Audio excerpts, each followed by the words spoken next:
morning sun. Come on in, don't be late. Good vibes here, we celebrate. Faith and fun in every way. That's the Canyon Mountain Way. Come on in, don't be late. Good vibes here, we celebrate. Faith and fun in every way. That's the Canyon Mountain Way.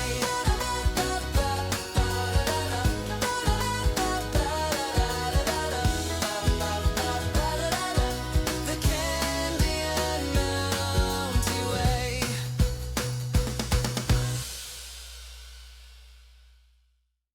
Mounties here, come join the ride. Faith and family side by side. Cozy games and laughter too. There's a place here made for you. Come on in, don't be late. Good vibes here, we celebrate. Faith and fun in every way. That's the Canadian Mountie Way. Cozy streams and strategy plans, guided always by God's hands. Kindness shining, joy runs deep. Chaos comes, the last days leave. Come on in, don't be late. Good vibes here, we celebrate. Faith and fun in every way. That's the Canadian Mountie Way.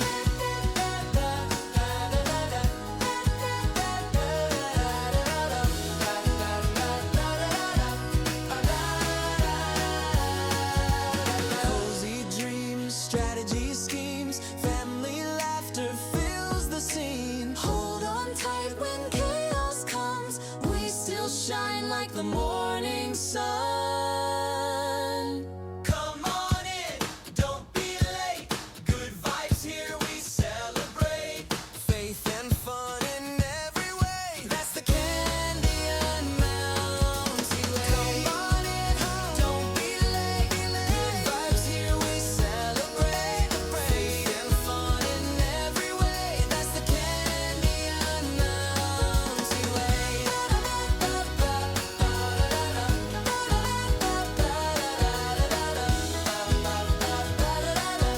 The Canadian Mountie Way.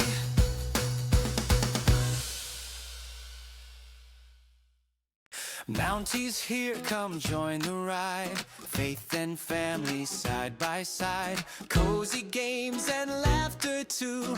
There's a place here made for you. Come on in, don't be late. Good vibes here, we celebrate. Faith and fun in every way. That's the Canadian Mountie. All right, who wants this red crisp berry? It's coming at you. Oh my. Hello, hello, hello, everyone. How are we doing today? Good morning. Hello, Bob. Hello, Cortessa. Hello, Zach. How are we all doing? Barry's here as well. I didn't see you sneak in there, Barry. How are you all doing this morning? I hope you're having a fantastic morning. Oh, I just realized the background's not showing. Oh, that's not the right one. Oh, because I went to the wrong one. Ha! Let me go to the right one. There we go. That's the one I'm looking for. All right. Hello, hello, hello, everyone. Welcome in. We are going to be kicking it off with a devotional today, and then we'll be playing some Timberborn. So I figure we could just kind of dive into it. All right. So we've been going through this devotional that's called Praying Through Anxiety. It's basically about, prayer and anxiety. I think we all deal with a lot of anxiety in our lives and throughout our days. So I thought it was a good one to kind of pick up, and I've kind of been going through it, and then I kind of share it all with you. So, all right. So today there's usually a couple paragraphs to read before, and then we'll go into the verse and prayer. And if it's all right, actually, I'm going to start off with a prayer, and then we'll get into the verse, actually, or the paragraph. So, all right. Dear God, thank you for everything you've done for us. Thank you for every way you've blessed us and brought us together and this wonderful community you've created. please help us, guide us, and point us towards you, and help us focus on you today and make this day about you and not about us. Thank you again for everything you've given us and provided for us. In Jesus' name, amen. All right, let's dive into today's reading devotional. All right. Amen. Amen is right. Anxiety can rush at us when we are not in control of our circumstances or our future. It could be what you feel before a school test, an office presentation, a first date, a wedding, or while awaiting the results of a medical test. Anxiety wants to be your companion when you're facing a financial crisis or a relationship becomes irreparably damaged. Feeling anxious is a normal response to sudden, unexpected events, looming future uncertainties, and even past traumas. But anxiety often threatens to be more than just a fleeting emotion. When you're not in control, anxiety wants to control you and take up residence in your heart and mind. Once it settles in, anxiety can cause physical sickness, sleepless nights, and deep sadness. It can affect your relationships with others and perpetuate destructive cycles of unhealthy choices. People who struggle with anxiety find that it leaves no room for feelings of joy and peace. But God doesn't want you to live with anxiety. God promises to give you inward peace in exchange for your concerns. He wants to be your refuge, the one you run to for shelter and protection from distress. What a trade-off. If you feel trapped in a constant swirl of anxious thoughts, God wants to calm the storm within you, and He has the power to do it. He knows the future, and today, right now, He stands ready to step into your circumstances and be your place of safety. Oh, one moment. Oh, I forget to skip those ads. I am sorry. Give me one moment. No, what? Reading the rest sounds good. Give me a moment, though. We'll wait. I apologize. I meant to skip those ads. I got to go figure out my setup here. Good morning, Frogmans. Good morning. Yeah, actually, I'll go and I'll pause for a moment. We got about 20 seconds. But welcome in, everyone. I apologize. I forgot about the ads. That's my fault. I don't want anyone to miss these. I forget. Oh, there's a sad face there, though. Oh, sorry. Hello, Google Llama. All right. All right. Looks like everyone should be back. Good morning. All right. I'm gonna go back because I think it is good to read. So I apologize. There's a few paragraphs, but let's go ahead and read it again. I apologize about the ads. I looked up a little too late. Yeah. Actually, I'm gonna start from the beginning if that's all right, and let me know in chat if ads pop up, and we'll go from there. All right. Yeah, I think it's okay to restart. All right. Anxiety can rush at us when we are not in control of our circumstances or our future. It could be what you feel before a school test, an office presentation, a first date, a wedding, or while waiting the results of a medical test. Anxiety wants to be your companion when you're facing a financial crisis or a relationship becomes irreparably damaged. Feeling anxious is a normal response to sudden, unexpected events, looming future uncertainties, or even past traumas. But anxiety often threatens to be more than just a fleeting emotion. When you're not in control, anxiety wants to control you and take up residence in your heart and mind. Once it settles in, anxiety can cause physical sickness, sleepless nights, and deep sadness. It can affect your relationships with others and perpetuate destructive cycles of unhealthy choices. People who struggle with anxiety find that it leaves no room for feelings of joy and peace. But God doesn't want you to live with anxiety. God promises to give you inward peace in exchange for your concerns. He wants to be your refuge, the one you run to for shelter and protection from distress. What a trade-off. If you feel trapped in a constant swirl of anxious thoughts, God wants to calm the storm within you, and He has the power to do it. He knows the future, and today, right now, He stands ready to step into your circumstances and be your place of safety. Here are some action steps to help you identify anxiety in your life and trade it for God's peace. So we're going to go ahead and read today's verse. I'm gonna read the verse itself, which is Psalm 62, 5 through 8, and then I kind of like to read the whole chapter to kind of do it. So actually, I'm going to switch it up today. I'm going to actually read the whole chapter, and we're going to focus on 5 through 8, though. But I do like to get context and everything before we start reading. So, you know what? I just realized the chat box isn't working. So I'm going to turn off the chat box, and I'm going to make this wider because I don't like how it does that. So give me a moment. All right, is that a little bit easier to read? Is that better for everyone? Let me know. I hope it is. I don't like it stretching things, so let's try that. Okay. Okay, good. All right. So Psalm 62, it's actually, I believe when they say for a choir director, that means that it is a song. I could be wrong. That is not that. Yeah, context, right? Yeah. So it's a Psalm of David.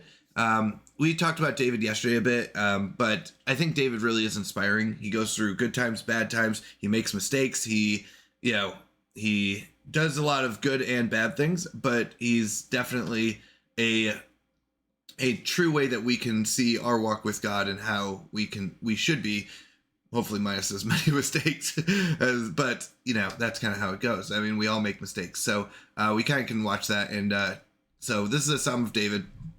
And here we go. So it says, "My soul waits in silence for God only. From him is my salvation. He only is my rock and my salvation. My stronghold, I shall not be greatly shaken. How long will you assail a man, that you may murder him? All of you, like a leaning wall, like a tottering fence. They have counseled only to thrust him down from his high position. They delight in falsehood. They bless with their mouth, but inwardly they curse. Selah. My soul, wait in silence for God only, for my hope is from him.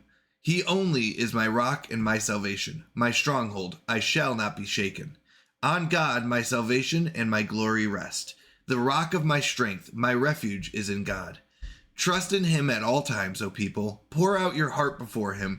God is a refuge for us. Selah. And I'm going to finish out the chapter as well. Men of low degree are only vanity, and men of rank are a lie. In the balances they go up. They are together lighter than breath. Do not trust in oppression, and do not vainly hope in robbery. If riches increase, do not set your heart upon them. Once God has spoken, twice I have heard this. That power belongs to God, and loving kindness is yours, O Lord. For you recompense a man according to his work. Now, I really like these. I think they're very, very good to kind of read and focus on. Today's verse is 62, 5 through 8. So I want to really focus on those ones. My soul, wait in silence for God only, for my hope is from him. He only is my rock and my salvation, my stronghold. I shall not be shaken. On God, my salvation and my glory rest. The rock of my strength, my refuge is in God. Trust in him at all times, O people. Pour out your heart before him. God is a refuge for us. Selah. All right. I think this really is a great focus. A lot of times I find myself, I do know God is all powerful and I should always rely on him. But there's times where I lose that focus and I put reliance on myself, on my circumstances, on money, on things like that. And I go, well, I don't know, God, that one's not enough. I need more for this, or I need this, or something else. And a lot of times I lose my focus. So I think it's always a good reminder that all of our hope comes from God, right? He is the focus. He is the one that we have to put all of our hope in and all of our focus on. It is not in money. It is not in material items. It is not in worldly, emotional things, things like that. So, all right. So they have a few questions that I think are good to kind of just think about and kind of talk about. But can you imagine what it would be like to depend on God only, or God alone? How would putting your hope in a powerful and loving God affect you in any anxiety-causing event you are currently facing? And I think about that a lot. where I'm not even in bad situations. I'm not homeless. I'm not, I've got a loving family, things like that. And that's really good. So even the things I struggle with aren't as bad as what other people deal with. Which sometimes makes me go like, am I focusing on God? Am I putting all my hope in God? And am I depending on God? Or am I depending on others and how others think and how others feel? And yeah, so that's kind of what I've been focusing on is, am I turning to God for everything I need, for everything I have, want? Is all of my hope and all of my being trusting in God? Or am I partially trusting in God and splitting that? Now, once again, that's not everyone. This is just what I've kind of gone through. So there's a couple other things to kind of focus on here. When I'm anxious, I am trying to practice praying and turning to God. And I've found when I do those things, it does bring a lot of peace. There is a lot of peace in knowing God's got it under control. And one thing I've learned, or one thing I've found over the years, is that in my experience, when I look back, God has always taken care of me. There are many times in like high school, grade school, where I'm anxious. I have to go do a speech. I have to, when I first day of work is always like super nerve-wracking for me, where I'm like, all right, I have this new job. When I first became a software engineer, and I was like, all right, I got my first job. I really don't know what I'm doing or what to expect, right? And God has always pulled me through. God has always been there. God has always provided, kept me safe in all the bad times. There was a time where we thought that potentially Google Llama might have cancer. That was one of our thoughts, and my mom and her mom both went through breast cancer. So we'd seen what it had been like. They both are alive and well. They both, got it removed and stuff. But that's very terrifying when you think, your wife might have it, or when, she went through that. So that was an extremely anxious part of our lives. But God brought us through, right? We got checked out, wasn't cancer, which is great. But those kind of things definitely bring a lot of stress and anxiety in our lives. I remember teaching. When I first became a teacher, I was extremely anxious.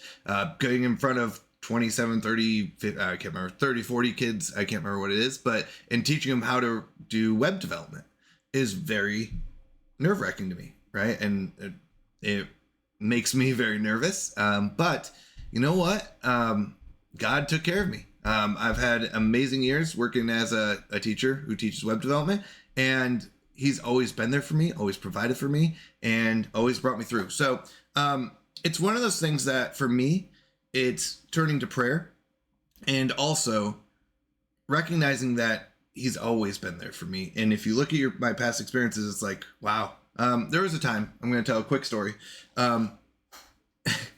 where I was a kid, and I was a stupid kid. I was working at a grocery store. I would work the late night shift. I'd get out around midnight. And I had a friend who also would work the late night shift usually, and we'd get out around the same time. I lived like a block or two away from the grocery store, so I would walk. He lived further, so he would drive. So I was walking down the street, and he came around the corner, going slowly, like we were friends, whatever. So he kind of like, I did a joke, and I jumped in front of his car, and he stopped. Obviously, it was funny. I was like, haha. And I jumped on the front of his car. It was actually like it wasn't a Bronco, but that kind of thing. And he started driving me home, and I was on the front of his car, which is a very, very dumb thing to do. Let's be honest. So he was driving me home, and I don't know if you know this, there are no seatbelts on the front of a hood of a car, and there are very few things to hold on to when the car starts slowing down. So I, having watched way too many movies, was like, well, I can fall off this car and get run over, or I can do what they do in the movies and try to, run with the road and like roll. Well, I had no experience with that, and roads are very tough, and I ended up falling off. He wasn't going super fast. He wasn't going it wasn't very fast, but enough that it was like, well, I'm slipping off, nothing to grab on. So I fell, I tried to roll, totally like I could have gotten run over and died. Like I could have been that newspaper article, but God took care of me. I really do believe that. I ended up breaking my wrist, but in the moment I didn't know that. I was like a small street away, so I was like, okay, I'm just gonna walk the rest. Friend was a really good friend, good guy. But anyways, so I walked home for the rest of it. Got inside, and my parents were inside, and I was so scared. My parents were gonna be like yelling at me, like, "You're dumb. What are you doing? Why would you do that?" And so I immediately went to the bathroom, and I was like, I need to go take a shower because I just fell on the road and I'm all dirty and stuff. So went in the shower, and that's when I realized I'd broken my wrist, because I was like, uh-oh, I can't move it. I can't grab anything. That's not good. So, which was also weird because, I mean, I don't usually go straight to the shower when I get home from work. So, anyways, I got showered up, and I was like, I gotta tell my parents. So went out into the kitchen, and I was like, hey, I did something stupid. And I will say, my parents reacted in the opposite way that I thought that they would.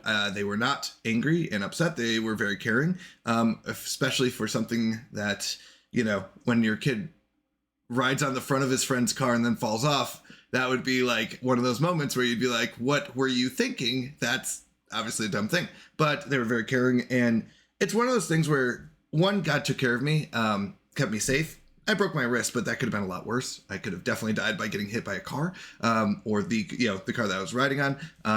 I could have died from impact of the road, because I'm obviously not a professional and I can't roll with the road. Like, there's so many things that could have been wrong. I really do believe that God watches over us, and a lot of times the things we're anxious about don't end up happening. Like I said, my parents, I thought they were going to be super mad at me. I thought they were going to yell at me. I thought I was going to be in a lot of trouble. And I also thought, I was like, well, this isn't good. And a lot of times the things we're anxious about, God knows, like, that's not really a problem. Teaching, like I said, when I go to teach, and I was like really nervous, like, what if I mess up? What if I forget? What if I totally blank? What if nothing works? And it's one of those things where it's like, God took care of that. And he said, that's not something you have to worry about. And I mean, do I mess up? Absolutely, I mess up. And when I teach, yeah. But it's not as much as I make it out to be. So knowing that God's got it taken care of. The other part that I was thinking about and talking about, and I'm sorry, this is a little sideways from the devotional, but was God has always taken care of me, even when things don't go the way I planned. In the job search, it's very stressful, I found, because there's a lot of rejection. And there was a company that I applied to for web development or for software engineering, whatever it was. And it's a Christian company. It's amazing. And I was like, this would be the perfect company to work at. I get to work for a Christian company. I get to do, spread the love of God, bring glory to God in my work, which would be amazing. And I didn't get that job. And I think about that a lot, where I was like, why? I worked really hard for that. I'd gotten through a couple rounds of interviews. I really looked forward to that. And I don't know. But here's the truth. God is still taking care of me. God might say, that's not the route I want you to take. It may seem good, but that's not what I want. That's not what God, and when I say I mean God, like, that's not what God wanted. Because if it was, that's where I'd be working.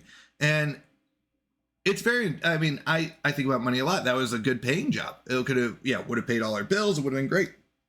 And it would have been like, but that's not what God wanted for me. And I think it's hard for me to accept that, because I like knowing what the future brings. I like being stable. I like being comfortable. And I don't know, God said, nope, that's not the route. That's not what I want for you. So, you know what? I think there is a lot of comfort knowing that God knows the future and is going to take care of us. And it may not be the way that we think it's going to go or the way that we want it, but God does take care of us. When I look back to how I've gotten here, it's not the way I would have done it. I would have said, wow, I found a stack of $1 million on the ground and now I'm rich, right? But that's not the case. Oh, I'm sorry about the ads. Here, I'm going to go and read chat for a second, and then we'll get back to it. All right.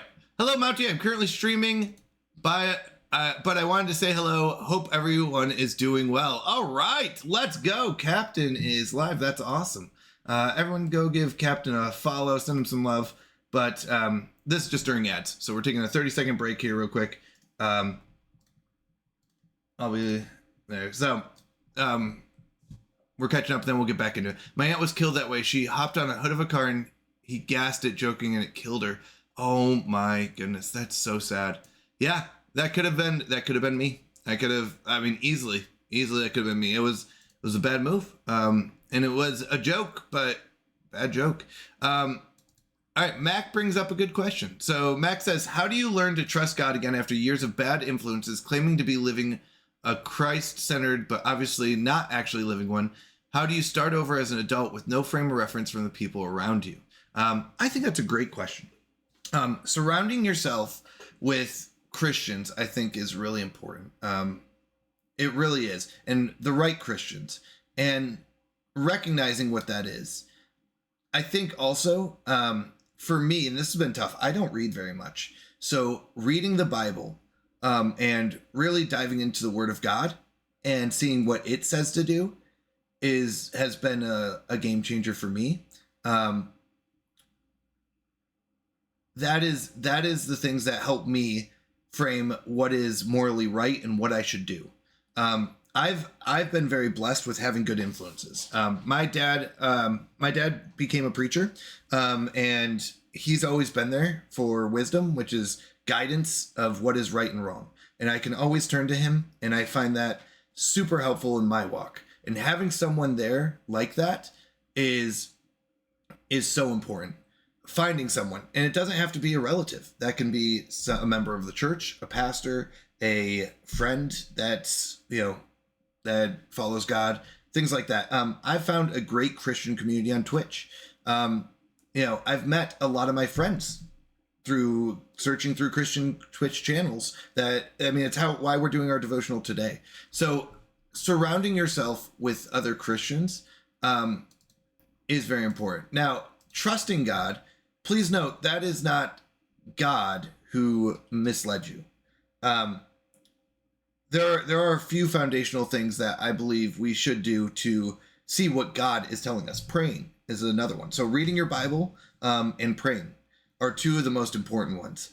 Talking to God and saying, hey, this is what I'm doing. In fact, it's the next part of our subject here in a moment, but is telling God our troubles and what we're worried about and what we're going through, and listening. And this is tough, but listening for God to tell us and guide us and say, this is how you should handle this, or this is what, trust me and I will tell you where you need to go and what you should do. We did that a lot when we were moving as well, is trusting God. God does not give up on you. There may be times where it feels like he does, where it's like, well, like for me, that job, where it was like, God, that was the perfect job. What do you mean? Like, I don't get that job at a Christian company where I get to, make enough money or make, plenty of money and stuff like that. So it's not God giving up on me. It's God saying, no, this is not what I have planned for you. I would say surround yourself with good people and learn from them. I've also learned from people and friends, really close friends, who do not follow God, and going and watching their lives and going, God saved me from a lot of things. Specifically for me, I have, I don't know if you all see me play video games. I do have a problem with getting too into stuff, more addicted to stuff, addiction problems, where when I do something, I like to do it for 8-10 hours, like playing a game, right? And I could be like, all right, let's just play this game for 24 hours straight. But I get very easily addicted to things like energy drinks and coffee. So I have to limit my intake and watch out for that stuff. So with that, I have to be careful on what I do with that. And I would say things for me, I've watched friends go through things like drug addiction or alcohol addictions, and God protected me from that. So even if you are surrounded by, not surrounded, even if you have people in your life who are not Christians, learn from that as well. God can still use those people to guide you and say, this is not the right way. And you can see that. I think my dad always told me a phrase and it stuck with me. And I don't know why, but there's a lot of, a lot of tears in beers, where, people who drink and stuff like that, it seems like a good time when you watch ads. It seems like a good time. You're like, oh, parties are fun. But you know what they don't show is like when you're drunk and throwing up and you're like, this is the worst ever. They don't show the sadness that comes with the emotional ride of, getting drunk and stuff. And luckily, I have not had to go through that. I could easily see my life changing if I had gotten into drugs or alcohol or something like that. That could have definitely derailed my life. But there is a lot of sadness you don't see. And God, I think, has protected me from a lot of that. Now, if you've gone through that, I think use that to help others. Mac, and this is what's called a testimony, but your story or everyone's story is a testimony to God's greatness. Even just a story about falling off a car, like God, I really do believe protected me and kept me safe even when I was dumb and riding on the front of my friend's car and falling off, right? Like I could have easily not made it, but I do believe God protected me. So, sorry, I thought that was a great question. Now, I think there's been a couple good responses. I'm going to go and read them off.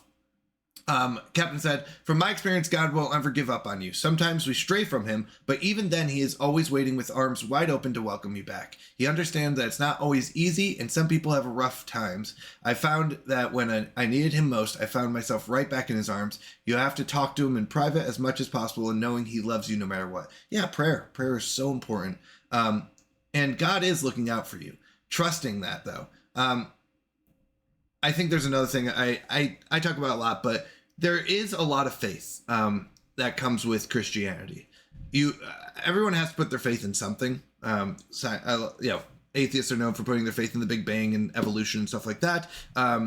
Christians are known for putting their faith in God, and it's not always easy because you might be like, well, why doesn't God just come down on earth, show himself and be like, I am God, and he can change your heart and he can do all that. But that's not how God wants. He wants you to have faith in him and trust him. And that is a process. And I think that takes a lot of process to build that trust. And taking those leaps of faith where it goes, you know what, God, you don't want me to have this job or you don't want me to move here. Okay, I'm going to trust you that you're going to take care of me. I mean, right now, I've talked about this a little bit, but my job is we used to be full-time. Now we've moved down to part-time, and now they're extending time in between cohorts, which means not getting paid for the time in between. And it's like, all right, God, what do you want from me? What do you need from me? And it takes a lot of trust to trust God that he knows what he's doing, right? Where you're like, all right, God, if this is what you want, tell me what you want. And I will say, this opportunity, the fact that I moved down to part-time, the fact that we have more time in between cohorts, has given me an opportunity to stream more, spend more time with Christians and friends and family and focus on that. And also to do things like devotionals and set up, make the channel more focused on God, which I really think is amazing. I wouldn't have had that opportunity if I was working full-time. Maybe that is why I didn't get that full-time job at a Christian company, because I would have just gone back into that and not had this opportunity to talk to you all. So I think it does take a lot of trust and a lot of faith. I think some people are like, well, there's no like facts. Like it takes a lot of faith that the Bible is true and is pure and is perfect, right? And that God is pure and perfect and all that. It takes a lot of trust and faith. I really do believe that. And I think that's what you got to do. I don't have a argument that says, well, here is the, evidence, physical evidence. Like there's some physical evidence that backs it up, but there's still like, I wasn't there 1,000 years ago. I was dead at that time. or not born yet, I should say. Right. So I don't know. I have to deal with historians and, readings and all that. And there's a lot of stuff that does point to Christianity, but there's also a lot of stuff that's like, I don't know. But that's where I think a lot of times it's faith and trust in God. And that's something that I had to take a leap. Actually, I've had a lot of debates about this with friends where it's like, how do we prove that God's real? I was dead at the time. Yeah, sorry. I was not born yet. but how do you prove it? How do you go like, hey, I have an atheist friend. I want to prove that God is real. And you can say things like, from my experience, from, this has been my life experiences. This is my testimony. You can say things like, there is some physical evidence of a world flood, right? With Noah's Ark. There's physical evidence of these things, but it's really still takes a lot of faith and trust. And that's what I found, that's not easy, but it's something I think that God has set up for us to do. All right. Sorry, I got a little sidetracked, but I love talking about the subject. I really do. I think one thing to remember is that God never failed you or abandoned you. Yes, absolutely. It was other people that did, people that are flawed and broken. It isn't easy to trust others, but find a church with a good small group to be a part of, to live life with them and share. Fuzzy Pickles, absolutely. When we first moved to South Carolina, the hardest thing is finding friends, which is weird to say when you're above a certain age limit, when I'm an old man. But it's weird making friends when you're not in high school and you're not forced to go to the same thing. And church I found to be a great place to build that friendship, build that community, and surround yourself with other believers. I've talked a lot about this one. Yes, actually, Barry, I'll get to that in a second. But churches, there's a lot of different denominations. The Christian denominations, specifically Christian churches, where you could be like, well, I'm Baptist, I'm Calvinist, I'm, and name whatever it is. But they all have the same foundation. The faith in God, the belief that Jesus is God, Jesus is the only way to get to God, that is all still in the foundation of Christianity. Now, there are differences in other theological parts, but I would say there are very few churches that I've found that are off by that much. Now, I think there are churches that I may disagree with certain parts of it, but I don't think I've ever personally. Now, there might be churches out there, so be careful and always be aware. But I've never seen a church where I was like, wow, that is complete, I don't know if I'm using the right word here, heresy, but completely against Christian foundations and Christian beliefs. Usually there's debatable topics, which is like Calvinism versus Arminianism, and I had to learn all that. But the truth is, almost every church I've ever seen or attended has always had the same foundational beliefs and things like that. So with that is, I would say, find a good church and find one that, I like a good church that is biblical focused, where they go, this is what we believe and here's the verses why we believe that. I found that to be really helpful because they back it up with, this is why we believe what we believe. Now, once again, there are, I think, some things that are not foundational that other people might debate about, and that's okay. That's okay. But the foundational beliefs, I think, are the most important. Okay. But absolutely, finding a good group of Christians to surround yourself with is very important. I've been thinking a lot more about how I want to live my life and the people I want to have in it. The family members in my life say they are Christian, but act the complete opposite of what the Bible says. Yeah. I think you're right. Understand people are not perfect. We really do try, and we all fall. That is literally what the Bible is about, is trying to be like Jesus and growing more in that relationship and becoming more like Jesus. But we're never going to be Jesus until after we die, right? We'll never be perfect. That's part of the process. So understand family members and friends who are also there. You can't, and I think this is where we talk about putting our faith in God. We can't put our faith in others. We see constantly others fail, others fall, others don't live life how they should. That's true. I hope no one looks to me and is like, I want to be Canadian Mountie because he's perfect, because that's not true. That's not true. I'm not perfect. I do my best, and I would love to be a good example, just like David is in these Psalms that we're reading. But as we see, everyone falls. You should not put your faith in me. Put your faith in God.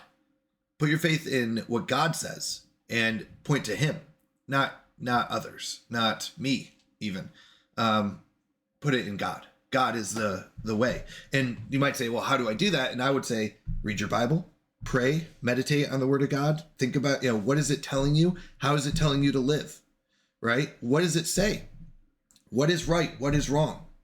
That's the best. Surround yourself with other Christians, and especially I found experienced Christians are a great guide.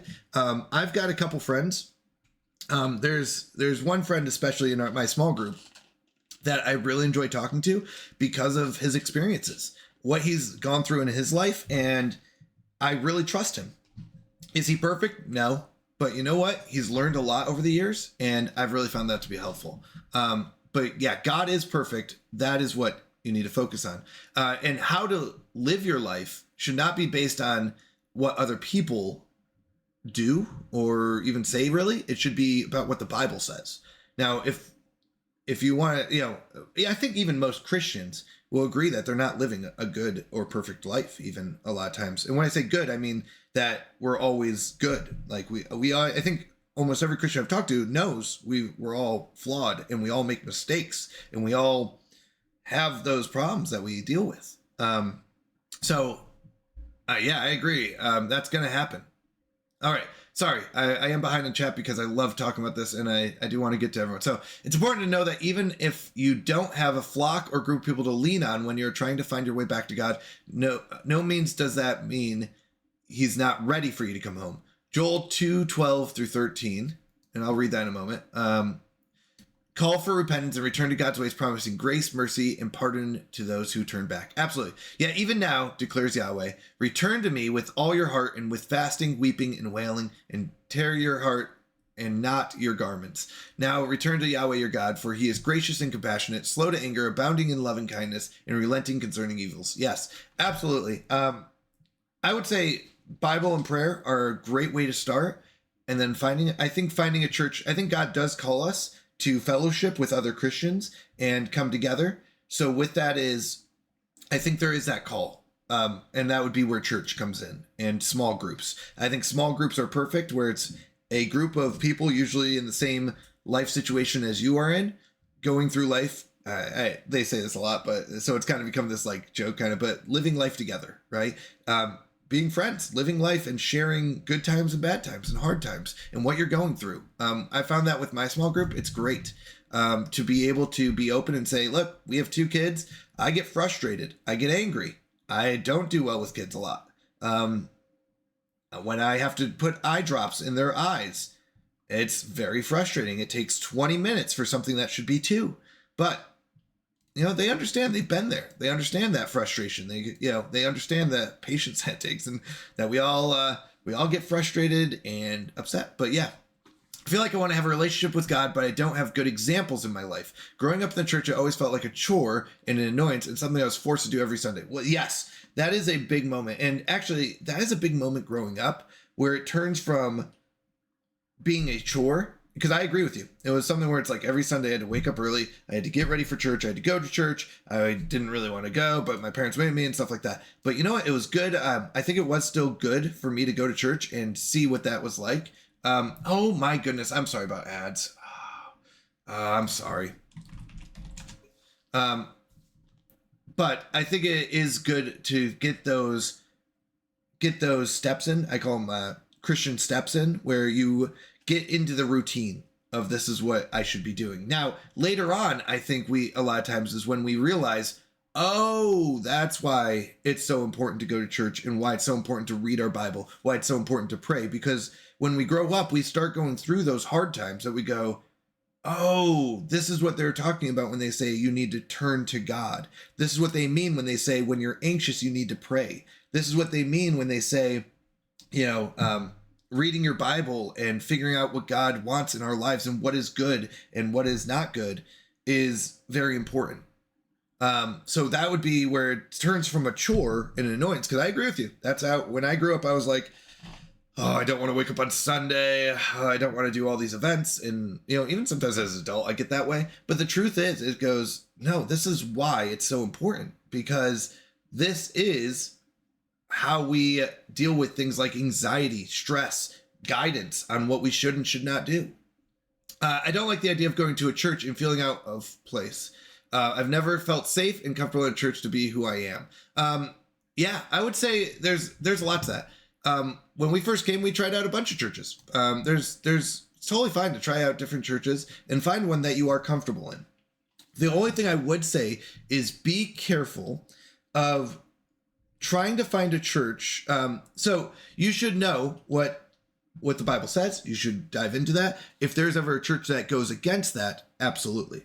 You should be careful. But rarely do I ever find a church that's against the Bible or doing stuff that's against the Bible. A lot of times, I've found that when I go to a church and they say something that I'm like, I don't know if that's true, or I don't know if I agree with that, it's really made me think, is it something that they're wrong about or something I'm wrong about? Now, once again, usually the foundational beliefs are the same. You know, you got to believe in Jesus. You got to believe that Jesus is the way, and that's how you get to God. His death was for our sins and, you know, saved us from our own evilness, and things like that. But with that is like, there's a lot of topics that come up nowadays that are beyond just the foundations. And if a church says something that you're like, I don't know if I believe that, I would say talk to someone if you can, and say, hey, where in the Bible are you finding that this is your belief, right?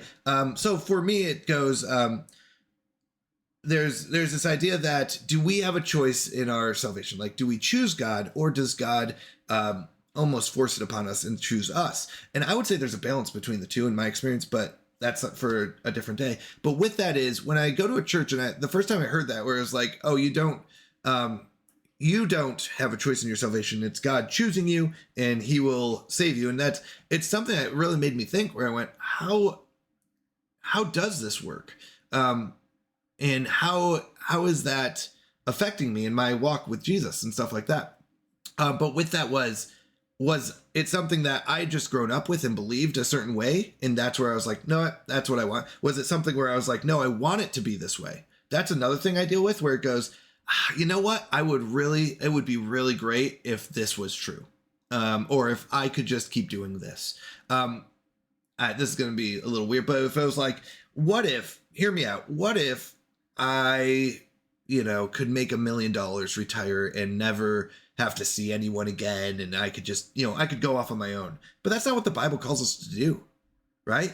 God says, like, it's easier for a camel to go through the eye of a needle than for a rich man to enter heaven, is kind of the verse. Now, we could talk about that later. But anyways, the idea is like, rich Christian is a very interesting idea. And I would say, actually, it's a very, I think the word is oxymoron, but very opposite idea. Rich and Christian don't tend to go well together, because God does not call us to be rich in money and materials, right? God's not like, you know what? You need a mansion. You need a yacht. You need a perfect life, right? No, God says, in fact, the opposite. He says, no, give up those things, because what happens is you end up focusing on them. Give up those things and focus on me. Give up your life. In fact, when you read the Bible, Jesus goes around and says, hey, give up your life. So he'll say, like, to fishermen, like, hey, I want you to totally give up your life of, how you earn money is fishing. Stop, come and follow me, which is crazy. If someone came up to me and was like, look, I want you to take your family, and I want you to start following me around. I want you to give up streaming. I want you to give up all the ways that you make money. I want you to come follow me around. I'd be like, excuse me? I'm not selling my house and all the stuff I've built up to go follow you. That sounds crazy, right? I have a life here. I have a wife. I have kids. Like, what do you mean, give up all of the stuff I've earned? And that's what God calls us to do, is like, now, that doesn't mean that you can't have a house. That doesn't mean you can't have a family and you can't have stability. But truth is, God does not call us to be rich. He calls us to be followers of God. He calls us to be believers, to follow him. And a lot of times that is giving up ourselves physically in ways that we may not want to, right? We may have to go help out friends, and we won't get paid for it, right? And it's like, I don't want to wake up at 6 a.m. and go help someone move. I don't want to wake up at 6 a.m. and go, feed, go work at a shelter and help them out. I don't want to go, deliver groceries to people. I don't get paid for that. And it's really inconvenient in my schedule. That's not what God calls us to do. It's not to be convenient and be rich. God calls us to to inconvenience ourselves. And I think that's true. So sorry. I am so sorry. If you're not comfortable in a church, I think there are a lot of churches out there. Hey, Advice Ginger. Sorry, we're going for a devotional. I saw your request, but we're going through a devotional right now. So maybe we can do something after, but I did want to get through this devotional. So it's a great time to spend time in prayer and let God know how you feel and that you want to experience him in a new way. Yeah, absolutely. I would say prayer is a big start, and making a routine of it, and not just even once a day. Make a routine of any time that you're anxious, that you're stressing out, or that you have questions. Pray. I'm confident he will meet you and amaze you with how much he loves you and wants a deep relationship with you. Absolutely, Fuzzy Pickles. Absolutely. On a more serious note, though, I think that the church, especially in America, has missed what it means to be the hands and feet of Christ, and doesn't do well communicating care for people. I think Addie may have talked to you about this some also. Yes, actually, Barry, I agree. I think that there is a lot of talk about that. I'm really worried I'm going to get on sidetracked again, because this was supposed to be like 15 to 20 minutes, and it's okay that we're going longer, but that is a very, very good thing to talk about. Absolutely. So, I agree with you, Barry. I think there's a lot more that the church can do, but I do think that the church is made up of people, and that requires the people to step up. Real quick on a side note is a lot of churches deal with volunteer issues where it's like, hey, we want to provide childcare, but we need to have enough volunteers for it, for example. And that's where it takes people to step up, individuals. Our church, I think, does a good job at getting you on a team and getting you on a team that you can help out on. So I am not good with kids. I'm not patient enough for that. So we do a different team, which is, I can't remember the name of the team, but we basically set up for stuff behind the scenes. Hey, if we're going to do an event, we'll set up all the tables, we'll get the food ready, we'll get everything like that. So we do a lot more behind the scenes. That's where I think I do better, where I can provide more and do that. Other people are like, actually, I love kids. I love spending time with kids. And they're like, great. But that requires people to step up. And that's, I think, also a big one. And you said in America specifically, and I agree, where Americans like to be comfortable. I think a lot of Americans, me included, have grown up in a lot of comfort where we don't lack a lot of things. I've never been hungry where I was like, if I'm ever hungry, I go, well, I'll just go run to Taco Bell. I'll just go get this. And it's not inconvenient. If you think about it now, it's DoorDash. No, I don't even have to get in my car anymore. Bring the food to me, right? I'm hungry. Bring me food. And I think that's okay, but I think that brings a lot of bad habits of not living in discomfort or not stepping up to places where I should be because, it'd be inconvenient if I had to do that. Things like that, taking time out of your day and focusing. But yeah, I think churches do miss that focus, but I also think it's the people in churches, Americans a lot of times miss that focus too. Max says, I'm a queer woman, and even though Jesus accepts everyone, 98% of the Christians in my life don't accept and believe that I'm still loved and worthy of God's love. And for that reason, most of the people in my life, including my parents, don't know about my sexuality for fear of being kicked out of my house and even cut off emotionally and financially. So sexual identities, are new to me. I didn't grow up with a lot of, I would say, diverse friends in sexuality. I did have some gay friends. I don't know all the terms. I apologize. I don't know all the terms and their meanings. But I will say there are a lot of things that happen in my life. I'm sorry. There's certain things I'm not ready to share. So I apologize. And I want to know how to word this real quick. There are certain things in my life that I would say happened and that I thought were where I did act on certain things that I wanted, but were not what the Bible said. And this is probably one of the hardest conversations to have, especially with friends. And I will say this is really, really hard. The Bible, I would say, is very clear that God loves us all. We're all flawed. We're all flawed in certain ways. We all make mistakes. We all have flaws about us, me included. I would say that's absolutely true of everyone, and we have to accept that. And God does still love us. God still wants us to follow him. But when you do read the Bible, there are pretty clear clear verses that talk about how we should act and how we should how our lives should be focused. There are a lot of times that, and I fall on this a lot, where I do what I want rather than what I know the Bible tells me I should do. And that's actually one of the hardest things about reading the Bible, is when you start realizing you're like, oh, I should not be doing that. I should not be doing that either. And I want to. That's the hard part. Especially when I get addicted to stuff like games or other things, like where it's like, it's really hard to say, no, I need to stop. Actually, last night or even 2 nights ago, oh my goodness, 2 times this week, I will stay up late. Should I be staying up late? Like I have a stream from 9 p.m. to 1 a.m. Should I be going over? No, I shouldn't. I should have that discipline. I should focus on, because when I stay up late, you know what happens? I sleep in. I miss that family time in the morning. I miss those other opportunities. So with that is, I know what's right. I know I should end the stream at 1. But you know what happens? I go, just a little bit more, just a little bit more, just a little bit more. And I have that issue, but it's what I want. Is that what the Bible tells me I should do? No, the Bible says, you should have self-discipline. You should do these things. It doesn't say you have to have a bedtime, but it does, say your body's a temple. You should take care of it. And I know taking care of my body is not staying up till 3 a.m., sleeping all day, and then getting in the stream, right? Like I should be spending time with family. So I would say, see what the Bible says. It is probably one of the hardest things, is reading something that you're like, but I really want this other thing. Money. I really want money. It's really hard for me to go, no, I should stop streaming, because, more streaming means more money. That just time is money, right? I used to work a lot, and if they ever asked me to stay over, you know what I was saying? Yep, more money. Yeah, I'll stay over. But you know what happened? Actually, this is something I think I can share. Me and Google Llama went through a really hard time when we first got married. I grew up with you should, as a man, you should always provide for your family. You should give them the money they need. They should live a comfortable life. You should work hard, and work hard means work more hours. More hours means more money, and the more comfort you can provide for your family.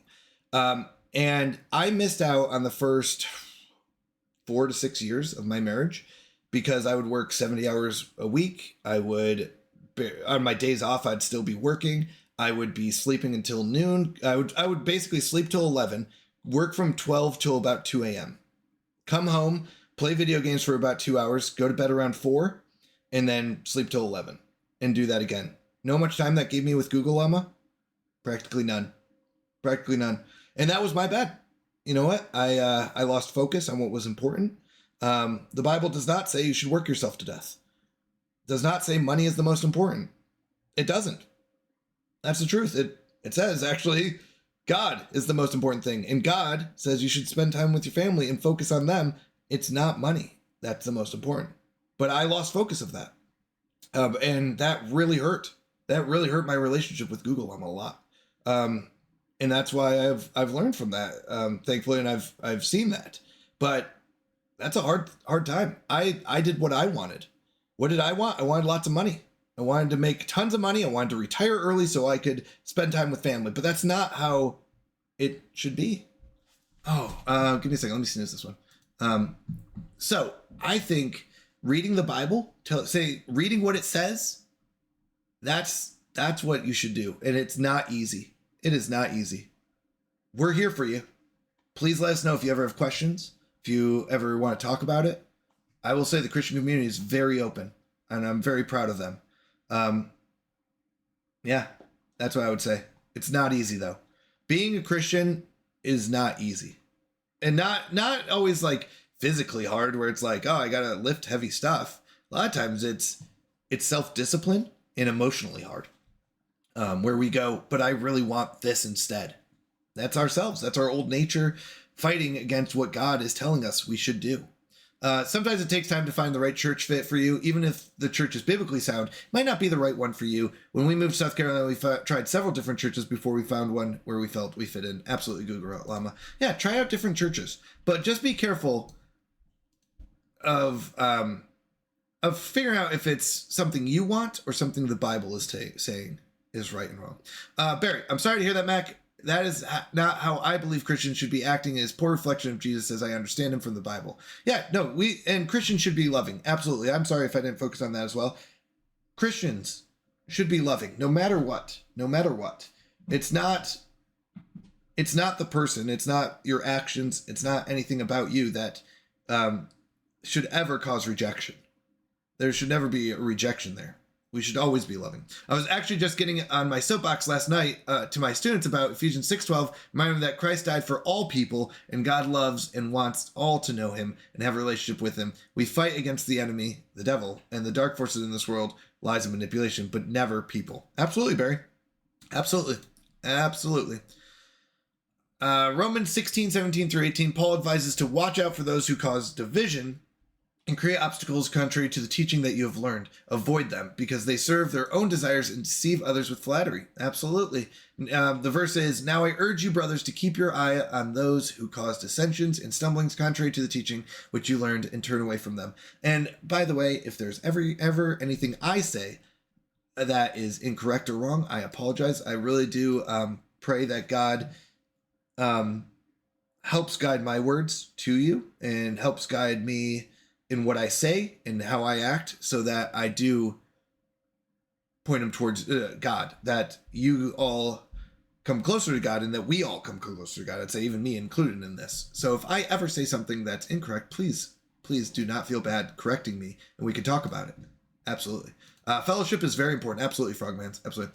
It would also take 20 minutes for me to put eye drops in my eyes so I can relate. Yes, Barry. But the thing is, then it's just you taking the 20 minutes. It's now me taking 20 minutes for someone else to put the eye drops in. Okay, we're not going to go over that. What was the, let's see. I'm also split on how I feel about Sunday morning church. I think in a lot of ways, small groups are a more true representation of the churches we see in the New Testament. A lot of what is done on Sunday is like performance show value or whatever. I'm probably not describing well. Actually, I agree. I think there are differences between the reason for Sunday and the reason for small groups. They both have different reasons, and I think they're both important. Sunday morning is a worship and a scriptural learning, I would say, a learning opportunity. I would say small groups also provide learning, but are a lot more on a personal level and a living life together level.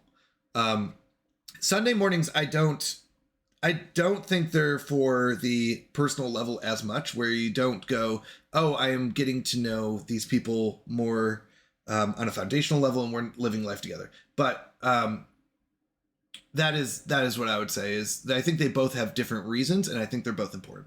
Hey, Mountie. Hello, Advice Center. I found in my state, a lot of the churches are very political, and they do hold hate in their hearts to people who don't think and talk how they do. This is from Captain Grunch. Sorry. It's not uncommon for them to use God and his word as a pawn to fear-monger people into thinking the way they do.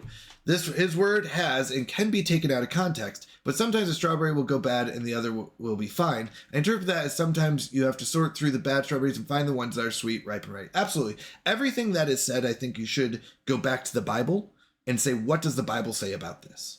And I think you do have to be careful. There are churches that focus on political, that I don't think they should. I think your focus should always be on the Bible, and you do have to be careful.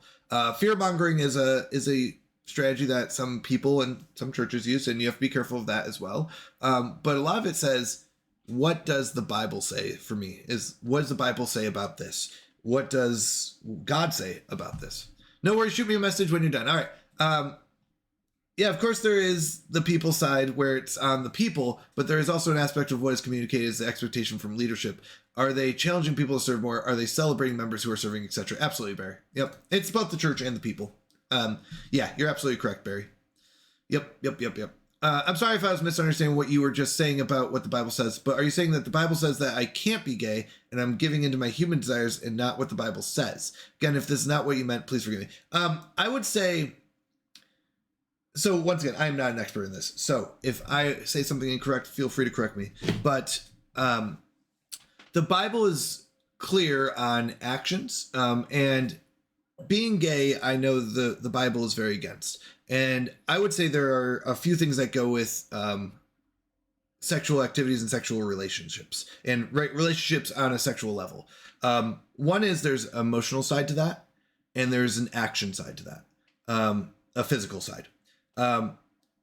I believe personally that the Bible is very clear on the physical side, it being that is something that it is against. It talks about it pretty straightforward on that, on homosexuality and things like that. I would say that is a human desire.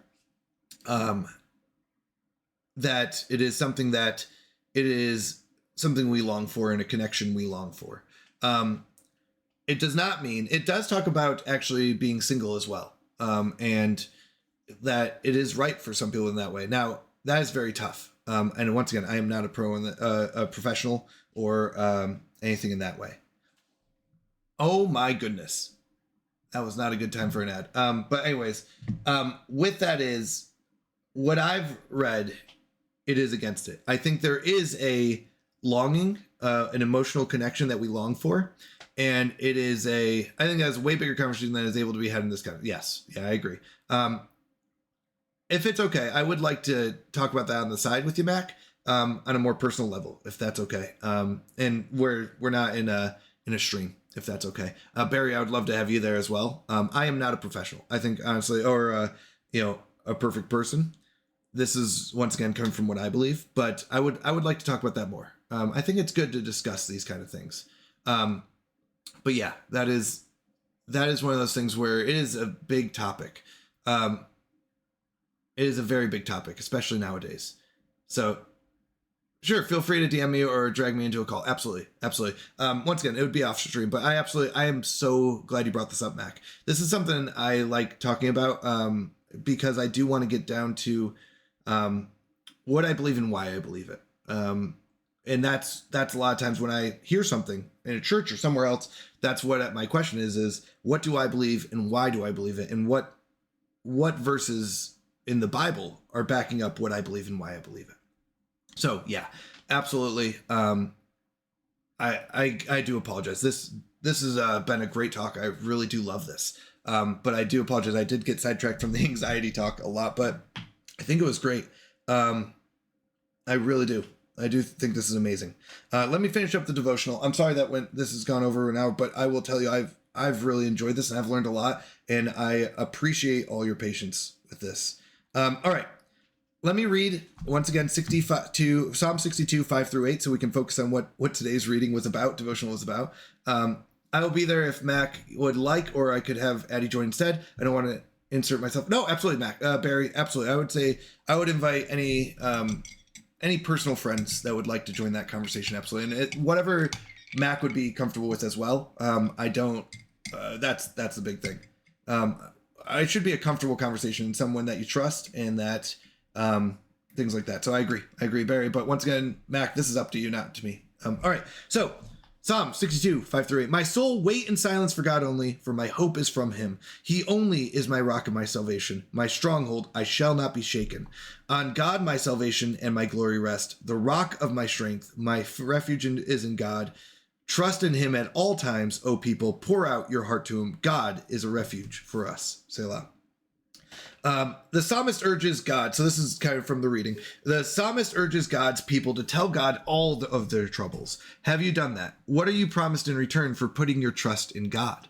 And this is very important, I think, that God does know everything about us, but I think it's very important that we do share all of our troubles with God. And it sounds like it'd be contradictory, where you're like, well, he already knows. But the truth is, I've found a lot of times, and I've also found in my marriage, communication is so important, and communication requires talking. And that could be out loud or in your head, right? Praying doesn't have to be out loud. I think it's okay to pray out loud. Absolutely. And I would encourage it, but I don't think you have to. It's not an act that's like, oh, I hope someone hears me praying. But I think it is good, and you need to talk. That's how a relationship works. And that's what we're longing for, is a relationship with God. So, putting our trust in God, God will take care of us. It's just very hard, I think, for a lot of us to put our trust in God, because that requires us to put our trust in something that we don't know what will happen in the future. If I go, hey, I've got $1 million, you're like, well, I'm probably set for life. But I should give away that $1 million, you're like, but that'll put me in a tough position. I may not I may not know what will come in the upcoming weeks, right? Will I be able to provide for my kids if I don't have a ton of money and I'm filthy rich, right? Well, God will provide and God will find a way. And there's a lot of things that we learn when we do trust God and we go through hard times. Hello, Alepa. Hello. All right. What will it look like for you to take a step forward depending on God today? And that would be for each of us individually to answer. But what does it look like for us to take a step forward in depending on God today? All right. Let's go ahead, and there is a prayer here that I think is really good. All right. So I'm going to close with prayer. I really appreciate you all. I really do. I love having these conversations, and I've learned a lot from this, and I hope you did as well. But let's go and pray. Dear God, thank you for everything you've done for us. Thank you for being a safe place for us to bring all of our concerns. Help us depend on you, God, to be more, to be our strong protector. I pray for your peace as we face circumstances we can't control. Today, we place our hope in you and your infinite wisdom and power. And in Jesus' name, amen. All right. Thank you again. I really do appreciate this. This means a lot to me, that you're all very supportive of this. Let me know what you think, but in a personal DM or something like that. But I really do appreciate it. I think these are great talks. I am still growing in my Christianity. The weird part is I grew up in a Christian home with a preacher for a dad, right? You'd be like, well, you must be perfect, right? You must have everything all together. And the truth is I don't. It's really weird that you could be in such a blessed state that I am in and still not be perfect and still not be, and still have tons of flaws and things that we're dealing with. It's pretty crazy because you'd think like, if you looked at my background, you'd be like, you should be a perfect Christian because you've been blessed with everything you've ever needed. And you grew up in a Christian home surrounded by Christians and good people, and you still mess up. How are you this broken? And I go, I don't know. It's just me. I'm still broken. I still mess up. And that's still hard for me to accept a lot. But I'm growing, I'm improving, and I'm trying to be, to focus on God and bring all glory to God. Barry, you can be there. I'm not sure how I'll feel until I'm there. Yeah, so I can't say I'm not comfortable as of right now. Hope that was going here. Yeah, absolutely. Let us know, Mac. We'll take time and schedule it out to talk. I think it'd be really good. I think it really would. All right, let me go ahead. I'm gonna put up the BRB. I'm still here. I'm not going anywhere. Well, I just wanted to. No, it's okay. I'm just gonna X out of this.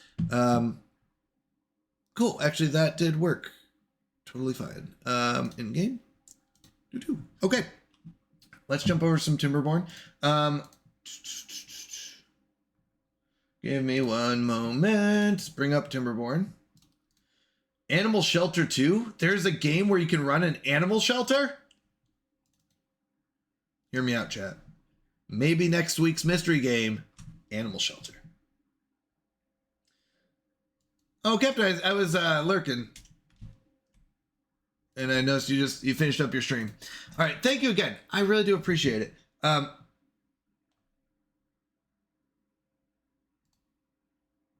Give me one moment. It's loading up.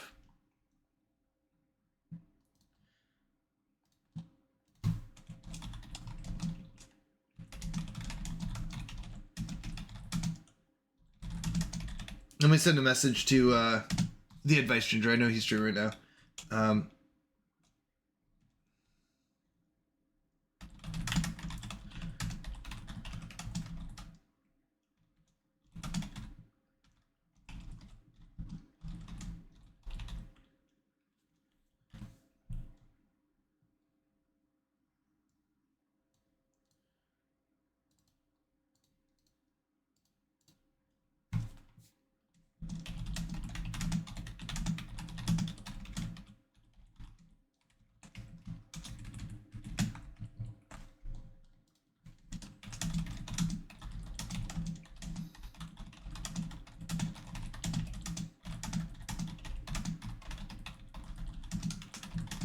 One moment, everyone. Sorry, just sending a quick message. Here's Timberborn. Here we go.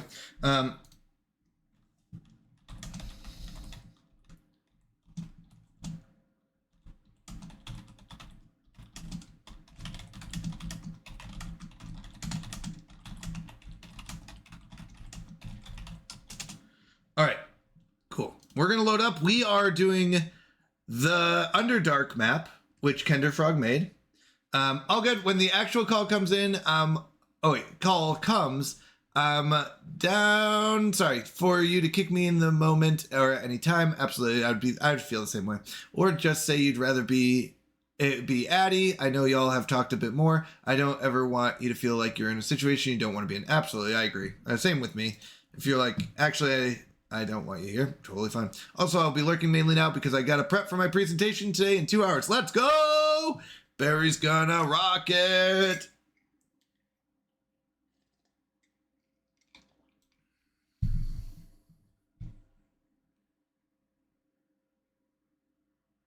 All right. Whoop. There we go. All right. Here is the map. Here, let's go and take an overview. A delicious look at this map. We are living in a cave. And it's a very long map. So if we ever want to get out of this cave without blowing up holes in the walls and ceiling, we would have to get all the way down to here. This is the exit point. So that's not really an option. The other problem with this map, as we lower it, we will see this bad water is affecting our water that comes to our map. So the bad water, all of it goes in this hole over here. And as we lower it, we see the hole brings the water this way. And what we're dealing with here in our cave is the result of good and bad water coming to our section. Okay, so we would like this to be purely good water, but we don't have that, so we can get the good water out of this. It's just a slower process. We need more water pumps, because they're not as effective when that is.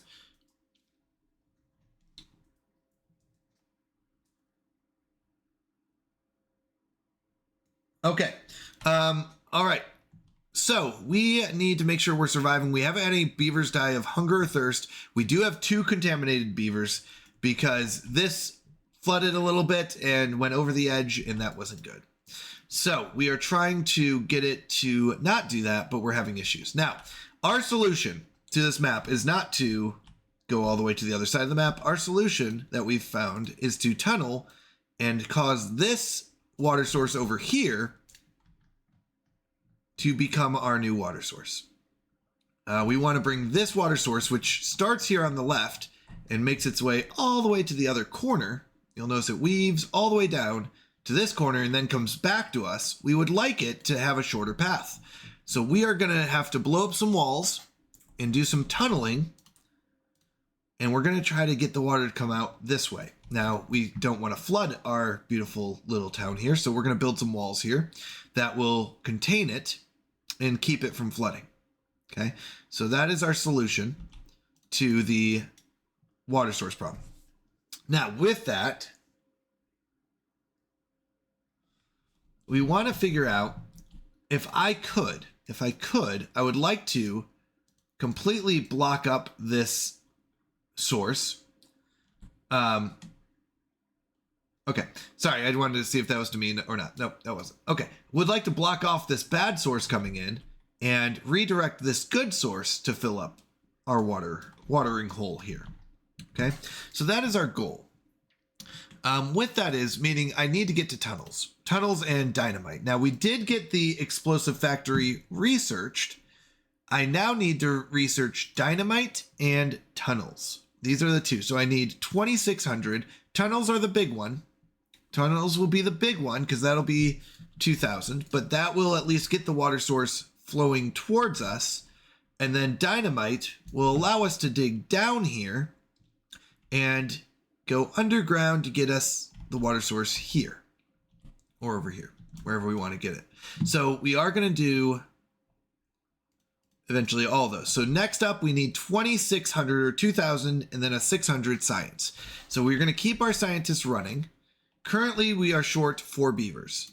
We always make our builders our lowest priority so that if we're ever short beavers, it takes from our builders. So that means that we have 0 builders right now, but we're making gears. And we paused our metal. So gears, I'm guessing, are for the centrifuge. We need 26 gears to get our centrifuge up. And centrifuges will give us extract, which are used in tunnels. Okay. The next one after that is dynamite, the explosives factory. So we're on track. We have 2 farmers, 2 beavers, because 2 are contaminated. Right. Technically I'm short 4 beavers in the workplace, but I have 2 that will not be able to work. So I've got 9 adults that can work. Total. 9 jobs can be worked right now. I have 13 total jobs, including the builders.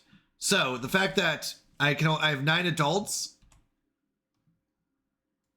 Am I correct on that? Hold on. Am I correct on that? So I have 1 here, 2, 3, 4, 5, 6, 7, 8, and I should have 1 more. 4 water. That's 4. Oh, wait, yeah, 4 water, 2 farmers. That's 6, 7, 8, 9 is the scientist. So I've got 9 that can work. So technically this is 9 adults, 1 child, and 2 contaminated adults. So I have 11 adults total. But 2 are contaminated, so I have 9 that can work. Did that make sense? 11 total adults, 2 are contaminated, 9 can work. So I am only short 4 jobs right now, and that is our district center. I don't want to put her. Oh, okay. So you're talking to Barry.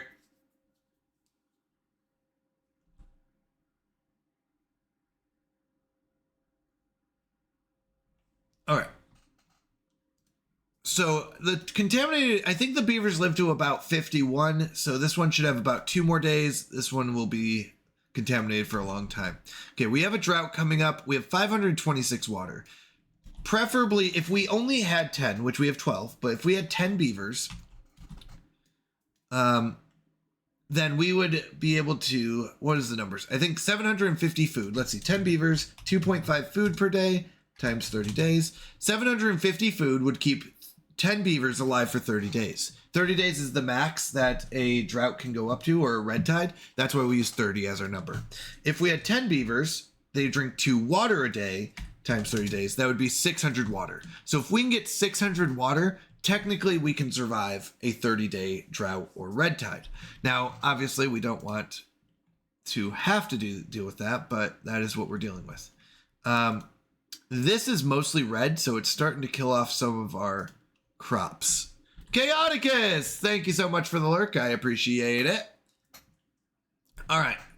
So we are upping our science. I would like to put, oh, we're short 5 beavers now. That's not good. Where are we short 5? Did we build something? 4 waters. I feel like we finished building something because we were just short 4.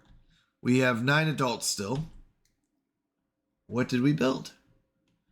Legendary, gentlemen.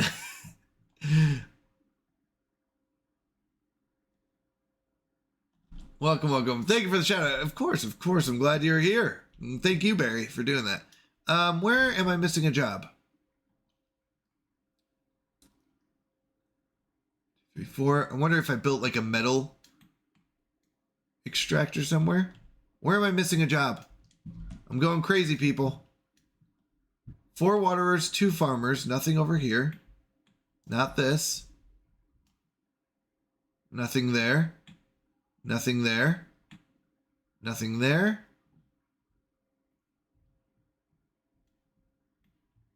Where is this extra job? Okay, let's look at it. I go for real now, or maybe not. We will see. You're funny. All right. We've got 1 working the power wheel. 1, 2, 3, 4 working the pumps. 2 working the farms. Oh, 1 died. Wait. Oh, 1 got injured. We have an injured one now. That's what happened. One of our beavers got injured, so he can't work. Okay. Fair enough. It's the gear worker. I'm actually going to reduce our farmer down to 1 farmer so that... Oh, wait, what? Okay, so we have 4. So someone's working gear still. Okay. Once again, we need about 26 gears. We're at 3. Okay, so we need to get more gears. Need to get those gears, beavers. Oh, there it goes. Okay. I was going to say my model, I think, stopped working, but there it is. All right, how's this? Okay. All right.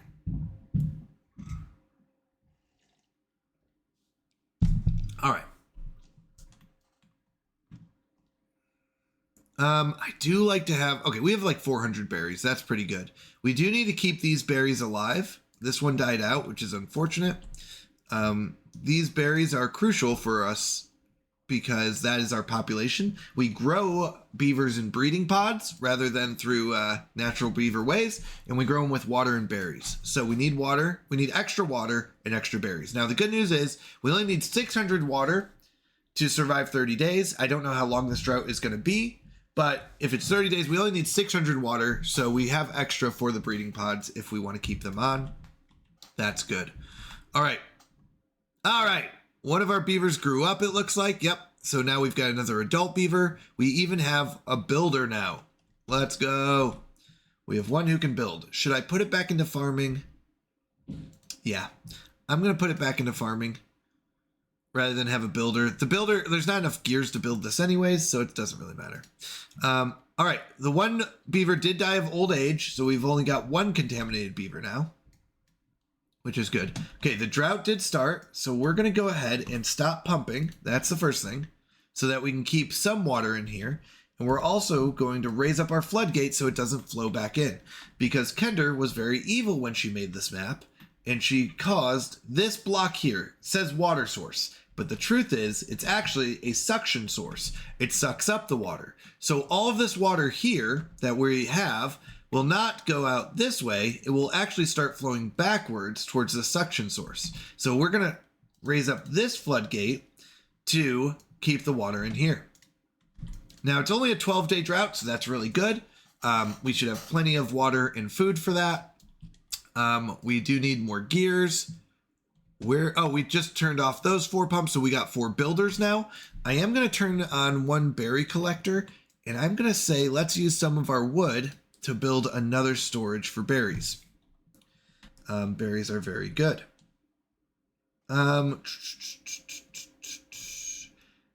Yeah, I don't have enough planks for this. I would love to do a large warehouse. It can hold so much more, but I don't have the planks for it. So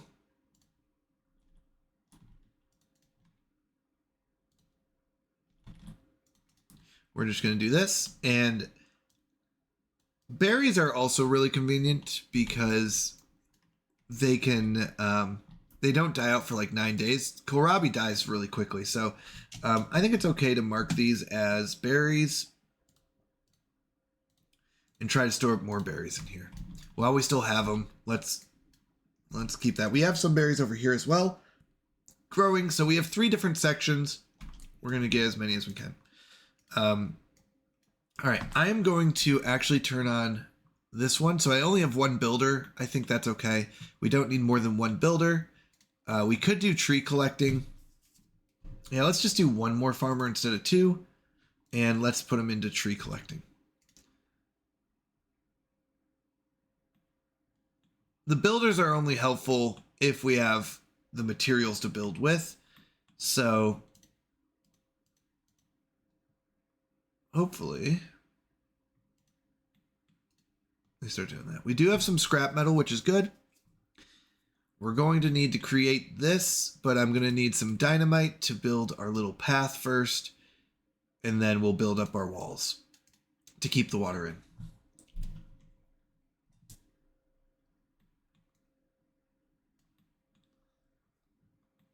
All right. We've got enough area for bad water. We're collecting some bad water. We've got good water collection area.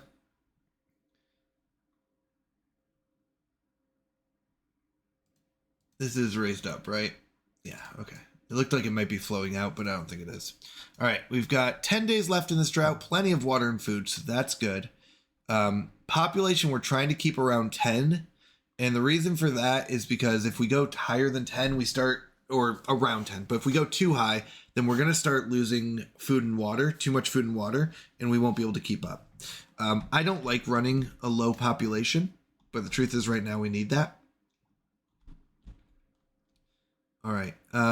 We did lose a beaver. Once this contaminated beaver is done, that would be good. I'm actually going to take the beaver from the farm again. And I would like a second one to replant these trees that we're chopping down. So let's get that in place. Where can I take a beaver from? Oh, the berry collector. And let's put it here. Oh, I must have had another beaver grow up. Hold on. 9. What did I do? What did I do? What did I do? I paused and unpaused. So I should still be at 8. Oh, the injured beaver. No. Beaver's still injured. I don't know. Hope I didn't mess something else up. But I think we're good. Are they building this? Okay, they're starting to build this a little bit. That's good. Oh, we're out of planks. I need to start creating more planks.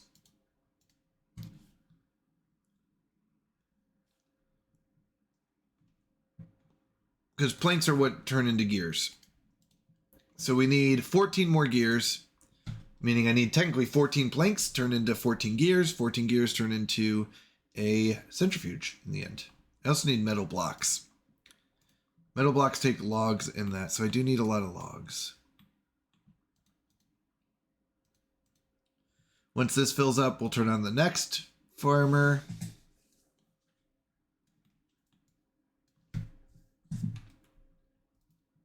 He's got 17, 19, and chop down that tree, 20. So then we turn on the next one and pause him. All right, they got this one, so we've got room for more berries. Let's get another berry collector going and start filling this up. We want to have a lot of extra food. That'll be what keeps us alive during extremely long droughts where we can't grow or where we lose so much water that this all dies. We're going to need it to grow back. So we need to have tons of water, food stored up, more than just the basics. All right, we're at 11 planks, so let's turn on the gears now. Ooh, down to 7 beavers. That's not good. I'm going to turn on the second tank. And do I pause berry collection? Let's pause tree chopping. And that'll give us enough. Tree chopping and tree planting. This is just a really micromanagey portion of this game because of it being a challenge. Usually by now we'd have like 40 beavers and we're like trying to push for more.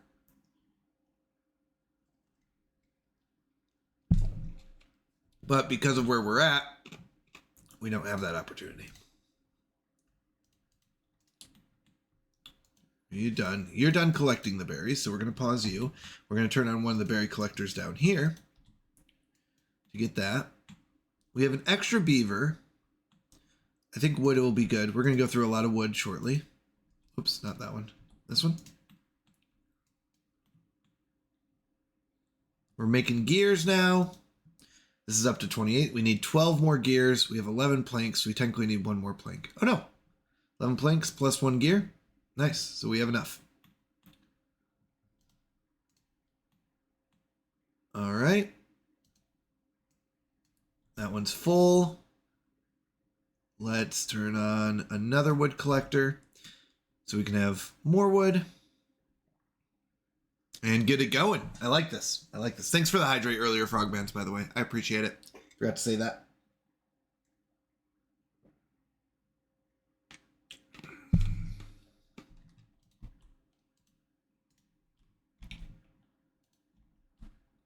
Can you reach? No. Okay, you can reach to here. Can't reach all the way.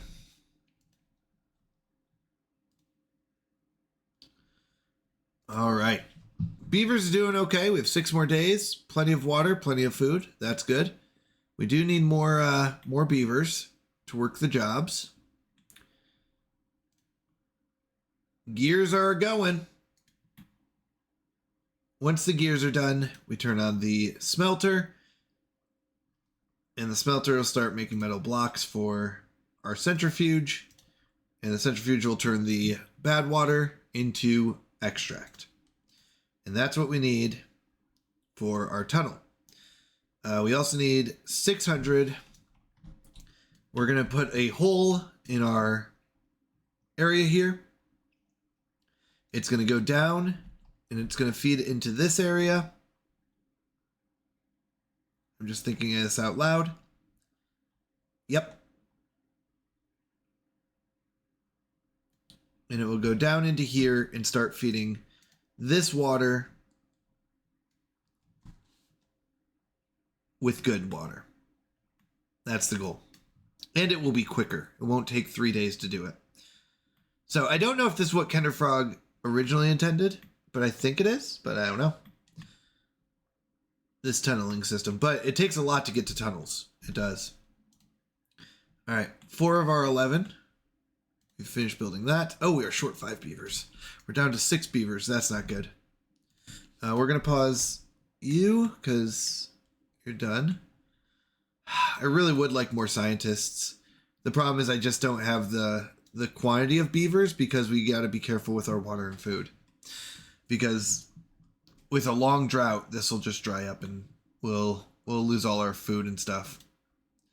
Even here, we're losing it due to contamination because the water level's getting too low. All right, gears we're still making. Yeah, we need 11. Oof, this is a low population. Six beavers, 2 kits, 6 adults. Well, technically 7, but oh no, now we're down to 5. You know what? We're gonna turn these off now. I guess we're not gonna make gears. We're gonna put the gears we have into here. And then I'm gonna turn on a second scientist at this point. We're just gonna go for science. Oh wait, we have a beaver. Oh, here we go. Here we go. So I can actually keep the gears going. Oh wait, not gears. Planks. We need planks. Oh no, we have 9 in there. That's why. We'll need planks later on anyways, but let's get about 4 planks and then we'll go gears. Okay. All right, so this will give us enough gears to finish this off. Because it's got 9 planks in there, or 8 planks in there now. So we can use those to make the gears that we need. All right. Whew. This is a tough map. This has been a very tough map. Yeah, this water level's dropping. We've got 3 days. This is about to go dry. We are doing okay on food, though. That's good. That's the good news.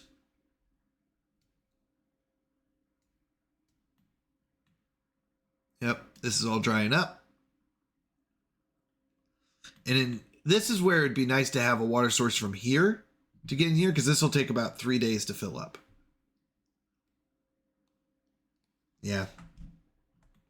And if we see, as we go down, this will actually start drying up as well. It might not hit the bottom. I don't know. Because this is soaking up water. Oh, during a drought, it doesn't. That is interesting.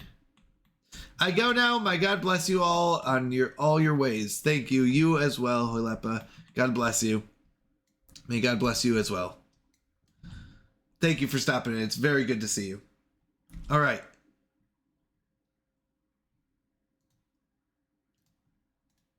Let's go. We've got beavers to attend to. All right. How are we going to survive this? We've got 3 kits. One's at 92%, so it's almost grown up. But we've got only 6 adults. That is not a lot. One's almost going to be, so we'll be up to 7. These are not very close to hitting a new beaver. It'll take some time to catch up. The ebbs and flows of population. These shouldn't die. They shouldn't die. They shouldn't die. Problem is it takes... Oops. 1 second. There we go. It takes about 3 days for this water source to go all the way down and fill up our tunnel to our beautiful area. So even after the drought ends, it takes about 3 days. We may lose some beavers. Or, sorry, not some beavers. We may lose some berry bushes that we'll have to replace, which is unfortunate. It would allow us to carve out an area for berries. And really, it should be in here. We could, if we lose the berry bushes, we'll probably delete this area and make this all berries.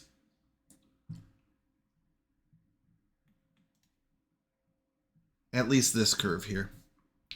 Because it's the closest to the water, it'll stay alive the longest. This is still being watered, which is interesting. Is that from... How is that staying watered? Oh, is it from underground? Yeah, here. Nice. Okay, 0.2 days left. We have enough water to survive. The biggest thing is the crops are dying. And the trees will be able to survive. They have a lot of time left, so they'll be okay. Okay, here comes the water. At this point, I don't think lowering this will make a difference. Oh no, because this will start sucking up water again. Yeah, so this is bad. So notice how the water's getting pulled in here. So we have to wait for the water sources to collide, to come down here. So we have to wait for this water source to come all the way down here and push the water past the suction cup. Past this suction area. And it will be strong enough that it pushes it through, but until it gets there, it's a problem. Okay, we have a builder. We are making gears. We are done on gears. So we don't need to make any more gears. We do need to make metal blocks now. Metal blocks will build that. This is a very difficult map to survive on. We do need a lot more beavers. We've got 2 kits on the way. One, the best one, or the closest one, is at 71%. We need a lot more. We need a lot more beavers. All right, this is starting to get watered again. We didn't lose these. We did lose. Oh no, we didn't lose any berry bushes officially, so we're good still. This has 5 days. So on day 3. We've kind of timed it out, is when we can kind of open. Because right now, once again, it's all getting sucked up. It should take about 3 days, actually a little over 3 days, for this water, which started all the way up here, should take about 3 days for it to come down, fill up this a little bit, come up here. So a little over 3 days before we get it. Sometimes we'll even get a notification of the next drought before we even have the water filling up here. Which is tough. That's tough. That's why we need tunnels. All right, we're at 5 metal blocks. We need a lot more than that. That is tough.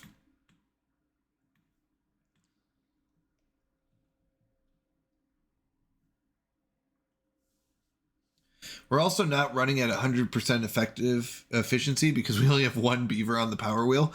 This usually takes 200 horsepower. Each beaver does 75. So we can't fully run it. It still can make it. It just doesn't go very effectively. Oh my goodness. Yep. So this is what happens is before this even gets filled up, we're already notified of the next drought, which is really tough. So we want to lower this as soon as that water starts pushing back on us. There it goes. So now it'll hopefully push this way. No, you're going the wrong way. There it goes. Come on, push back. Okay. Now we are gonna, since it's pushing back, we do need to turn on our water sources, which means we're gonna pause our industry and anything else we got running. We only have 6. If 4 of them are here and 2 are here, what else am I running? A scientist. We'll go down to 1 farmer. Yeah, we're short 4. So I don't have a builder, but I've got a farmer, I've got a scientist, and I've got 4 water collectors. The water collectors are really important to keep our water level above and ready for the next drought. Next drought hits in 2 days. I'm hoping this fills up and fills up this area. That's what we're hoping for. Hopefully in the next 2 days, this all fills up.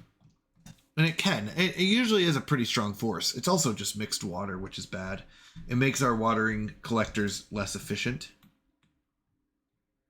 This turns, how much? Is it every 4? A centrifuge turns 4 bad water into 1 extract. And we need 11, I think. So that'd be 44. I need 44 water. Whoops. That's 10. So I need 11. Just for this.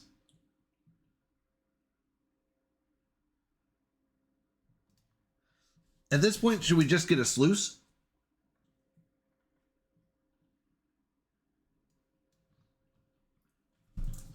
So there's a couple options. You'll see we could raise up this wall all the way up to the roof and store up that much water. That's one option. It's a very good option. What would that look like? Let's see.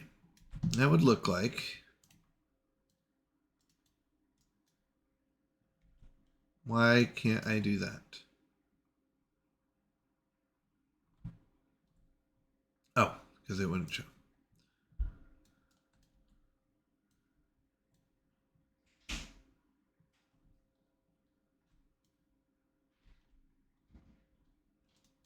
All right, so that would look like, this plus this.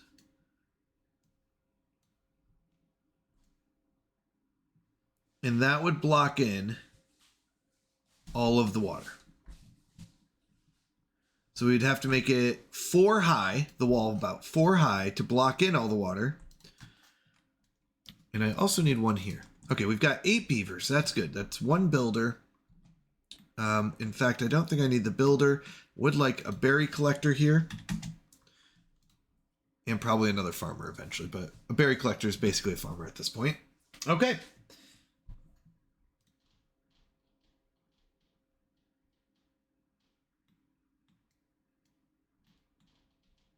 Okay, the drought started.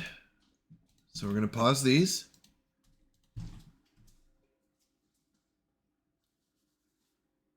One moment.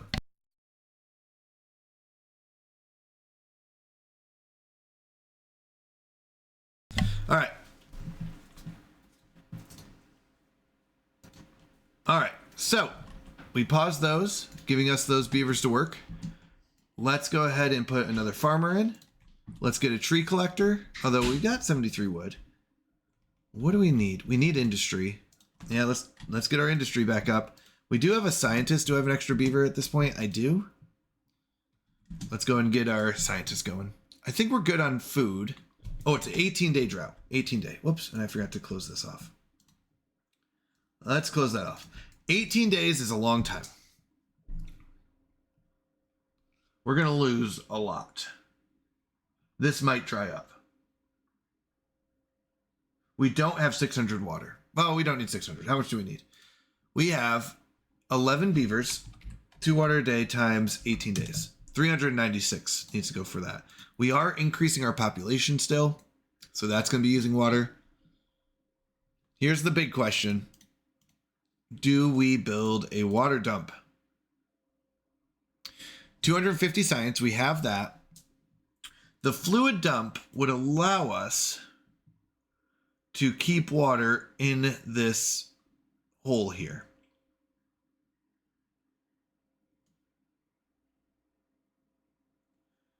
And hopefully just enough to keep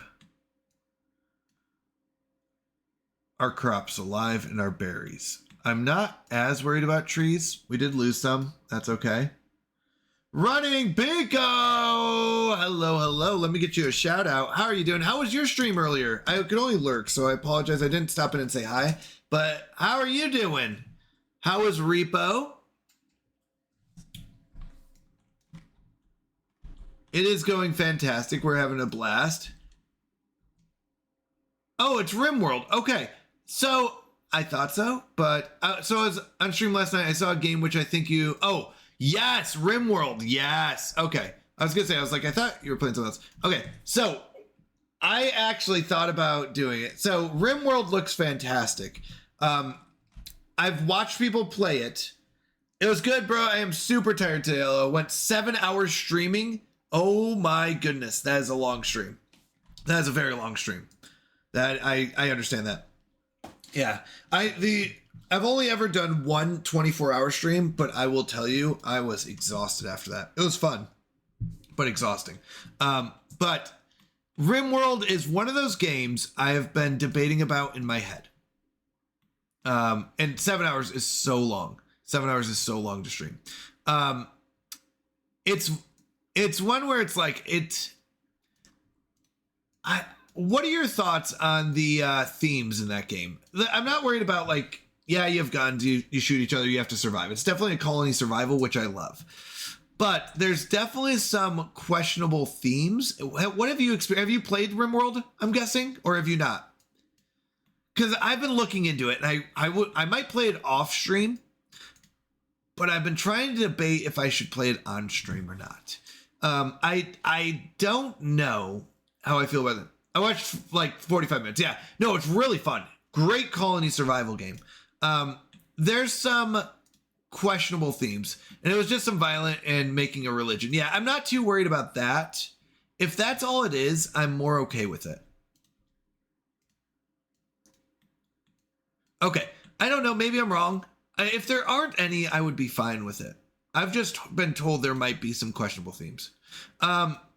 There was things like, what was it? Oh, let me see. Let me look it up real quick because I remember RimWorld.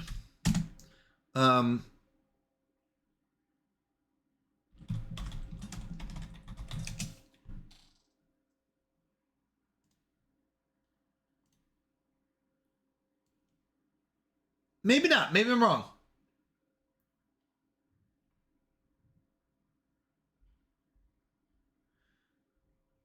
Let's see. Let me see what adult themes are. That's why I actually don't know. I haven't looked too much into it. I've been told about the game and it looks fun.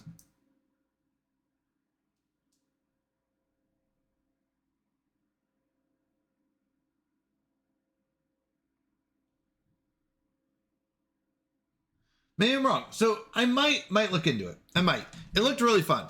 I've watched a couple people play and it looked really fun. So maybe I'm wrong. Maybe I'm wrong. I can date my friend who has a ton of hours.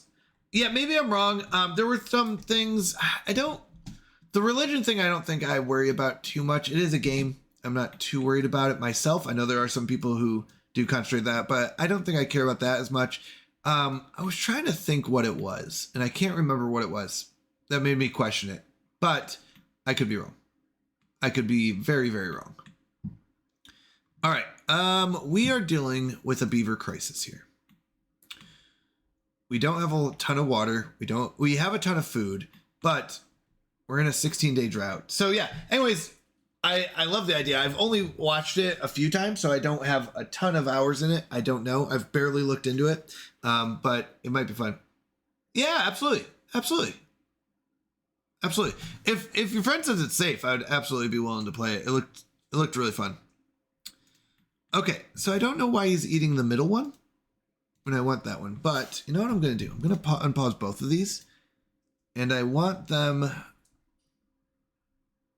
I need this one to be torn down. If I'm going to build this wall, I need this to be torn down. And of course, he starts working on the third one. We're going to do this. And then this. Does this fix the issue? It might. He would give me an honest feedback and I can ask if it was above PG. Yes, that's exactly what it is. If it's above PG-13, you've got the question absolutely correct. Like, I don't mind a little bit of, like, I know there was like shooting and stuff like that. That's okay. Violent, like a little bit of violence and, you know, a little bit of, like that is fine. I'm more worried about other adult themes, but if there's not, I'm okay with it. Wait, there's this water source, and I know I remember seeing it before.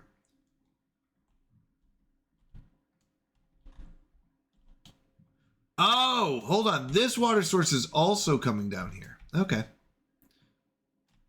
Premarital hand holding. Got it. Yeah. You got it. You got it. That's a great way to put that. Actually, I really like how you worded that. Okay, 12, good. So they're starting to eat this one. This is the one I need to go away before I start building this wall. I'm going to build this wall, and this wall will block in all the water that's going to be released from here. I know the Christian buzzwords, LOL. Yeah. You got it. But you know what? It might just be something I have to look into, and let me know what your friend says.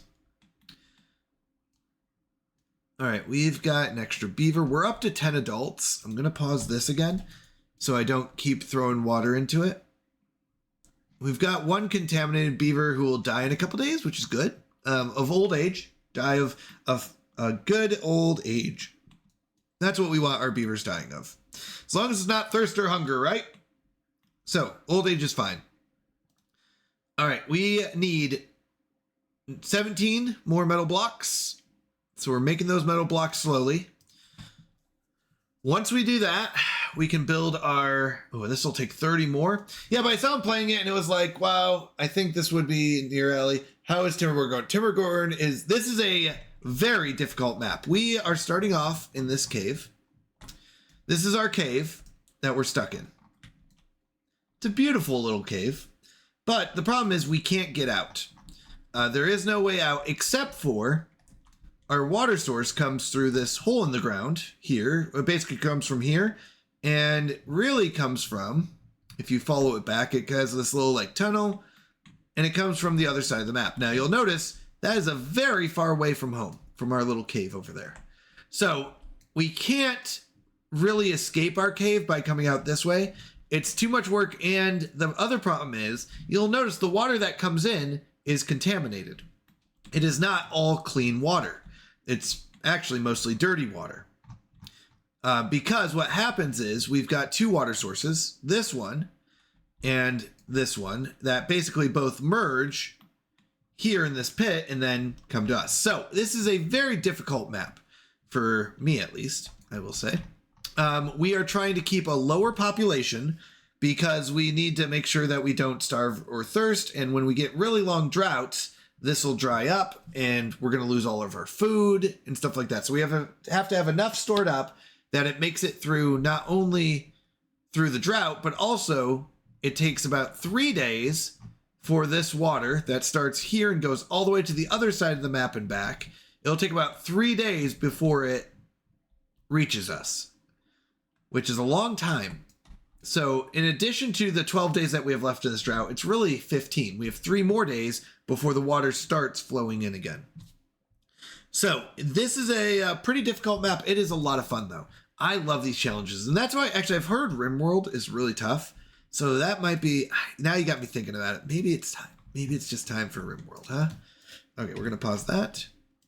So we are going to try to shorten this. Yes. So our goal is to build a tunnel from here to our little colony, right? But in order to build a tunnel, you need to get a lot of stuff. You need to get metal. So you need to have planks, gears, metal, a centrifuge, like a bad water pump. We need to have dynamite, an explosives factory. We have to build the dynamite and we have to build the tunnels. So that requires a ton of research. So we're really building a lot of, we're putting a lot on our research to catch up and get us what we need. Get us the science to build tunnels and dynamite. Now, once we get this water, we do also need, we would like to take this water and have it flow into here. That is our goal. So we want to eventually not only fill up this area with water, but also have it flow in here and fill this up. And we'll build tunnels underneath our little area here to get the water there.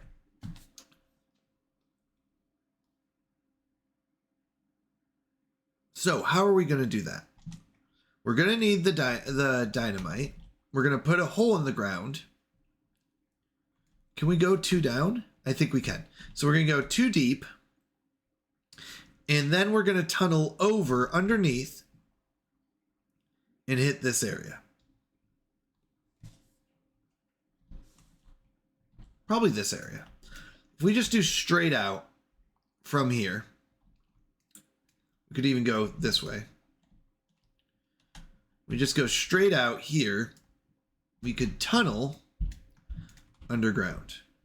So we'd blow up a hole here. Oh no, there goes the water. We needed that. Okay, so we're going to be 9, almost 10 days without water plus another 3. So that's about 13 days. So we're going to lose all these trees. Ah, that's a lot of trees. We could, if we want to deal with this, we could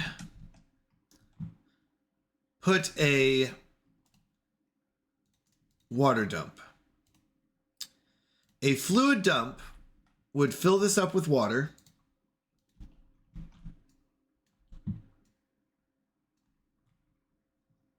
And keep these alive. It would cost 250 research, which would set us back. We don't have a ton of extra water. But if we were to do this, this will water these trees one more time before the drought ends. And I think that's what we need to do. It's unfortunate that it's come to this, but that's what we have to do. Okay, we've got 9. Let's go and turn this back on. Do we have enough water? Hold on. Yikes. We are in water trouble. So we've got 12 beavers. We've got 10 adults, 1 child, and 1 contaminated. Now, this contaminated one should die shortly, but nonetheless, we're at 12 beavers. They each drink 2 water a day. That's 24 water every day, and we've got about 10 days left in this drought. Actually, plus 3. So let's do it again. So 24 water times about 13 days. That means 312 of this water is just for survival until we can refill our stockpile. If we dump water, we can dump technically up to 50 water. I only need to dump enough to re-water these trees. And that should be about with, 7 days left or something. Well, after 7 days, with 2 days left. We should be able to dump water in here, just enough to water them one time. They'll get enough water, and it will reset their countdown. And a lot of it is also these berries. Oh, these are going to die. These berries will die. These berries will die. These ones I might be able... I have water tanks. So I have water tanks to store them. The problem is, if I pump out this water, all of our food's going to die. Do we want to just pump it out and let our food die? If our food dies,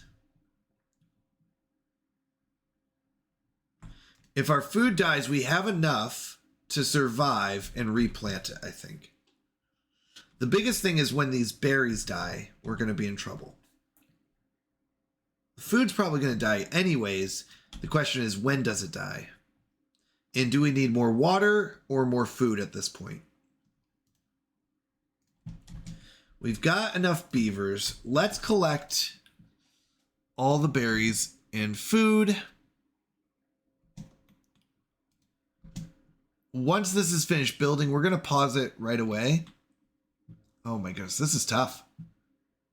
We have water tanks. We just don't get enough water coming through.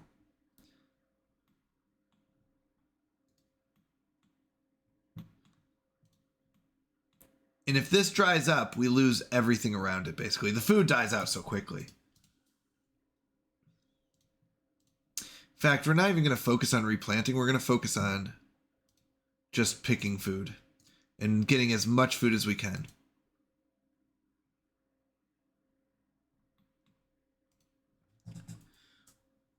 As we build up the planks,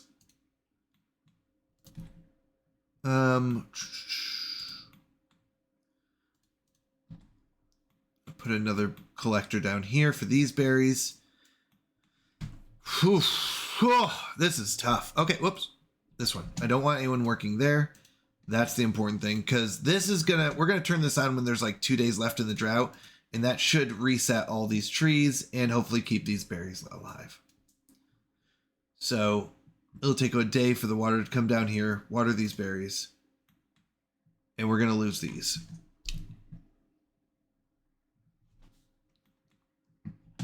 I am going to convert this area to berries. Berries, but in order to do that, I need to have another forester. That's unfortunate. So I lied. I'm going to convert this area to berries. This area will still be kohlrabi for right now. But we're going to convert this area to berries. So we're going to say don't replant these. After these ones die, don't replant them. We'll put berries in there. And hopefully we've got one berry bushel. Oh, two. They're still being watered. Hopefully this will be enough berries. Whew, gotcha, man. This is a wiki for games like this. I'll be honest. I have actually not had to use a wiki for this game. There are two foundational concepts. I've watched a couple of YouTube videos, but the truth is it comes down to two things. We need water and we need food. That's phase one, is get enough water, get enough food to survive. I call phase one the survival phase, where you have enough water collectors, enough storage tanks, like these water tanks, to store enough water to survive droughts and red tides. Once you've officially got it where you can survive on a regular basis, where you're not, losing a bunch of beavers, this is once again a very specific challenge map. This is not a regular map. I might do a regular map as my playthrough on the next one, because I think it'd be helpful for people to watch a regular playthrough. But once you have water and food under control, the next thing is wood. And you can grow trees and chop them down. Foresters, so water pumps collect water, and we put them in these tanks. Farmhouses, plant and collect food and put them in the storage buildings, the warehouses. So there's also berries. So there's kohlrabi, which we're planting and doing it. And then there's berries, which you can collect and that's food as well. Now, this is also a special faction where we do not care about housing in order to raise our population. We grow beavers in breeding pods, which is kind of silly, but that's the truth. So we grow beavers in breeding pods, which if you combine enough waters and berries, apparently it makes a beaver.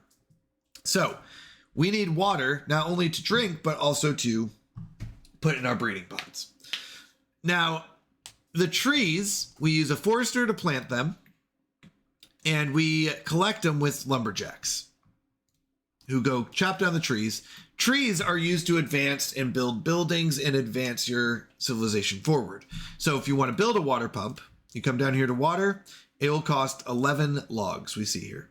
So, or 12 logs. So we need, 12 logs from our trees, put it into a water pump, and now you can start collecting water. If you pump out the water, though, your farmland won't have enough water to farm, right? Farm needs water. So this will all start dying off. All right. Right now, I have all of my farmers collecting food. Their focus is on collecting food because we know this is going to dry up. So we want to collect as much food as we can before it all dries up. They will start replanting if they don't have anything to collect, but that will probably dry up before it even grows to maturity. So let's talk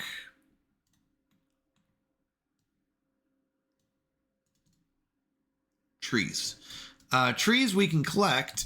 Actually, I've got enough beavers to collect trees, and we could replant them. I'm not going to focus on that. I have enough planks. We're done with planks. I need 2 here.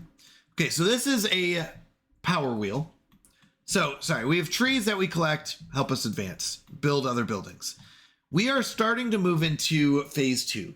Phase 2 is industrial. Industrial is what's used for advancing even further.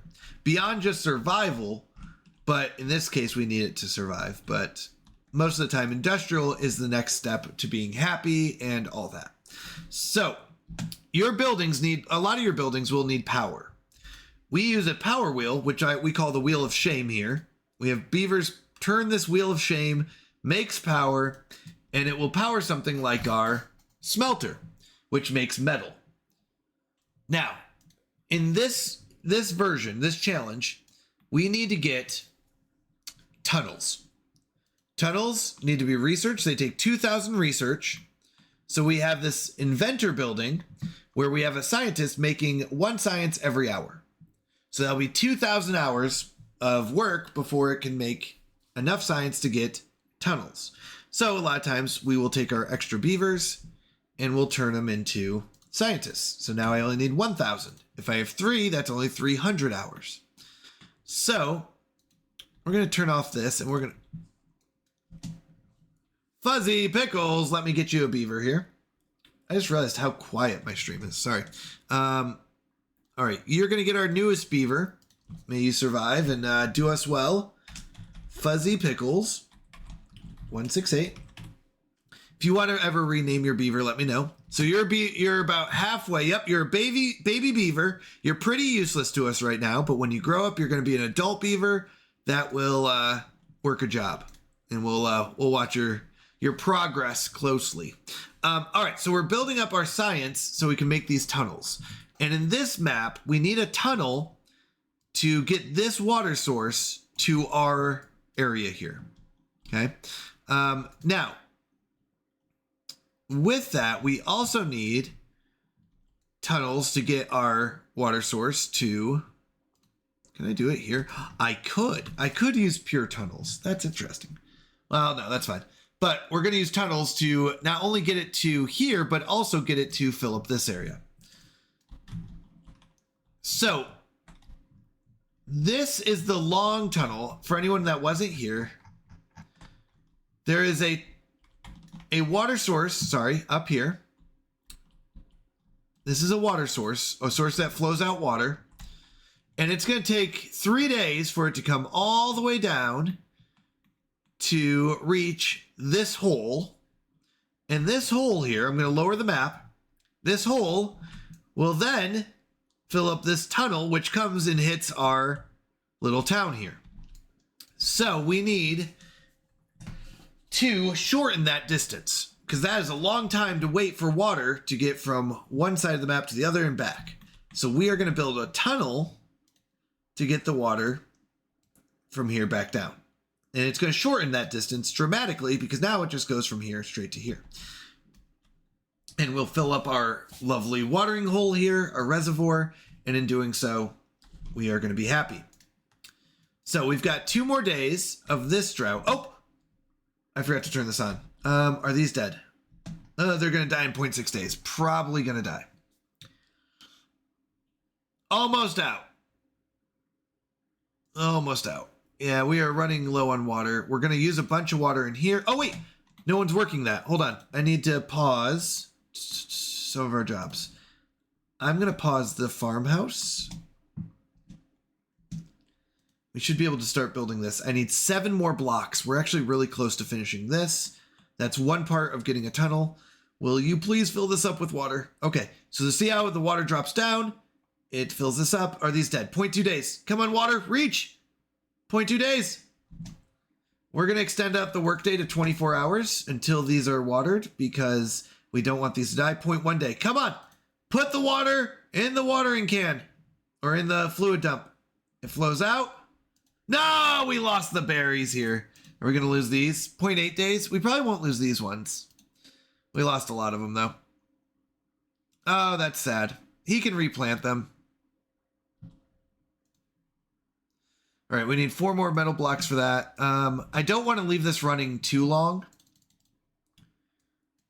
but I do need this watered.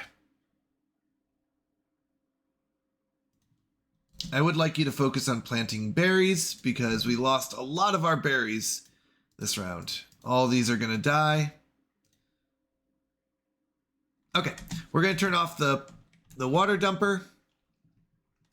We've got 3 scientists because we need a couple things. We need 600 to get dynamite and 2,000 to get tunnels.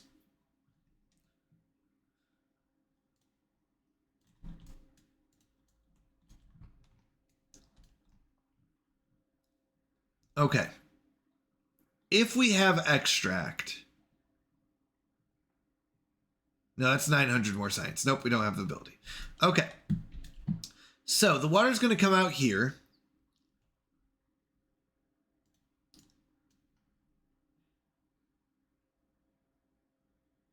Okay, the drought ended, but remember, it'll take at least 3 days before we actually get any water. So we're going to just survive on what we have.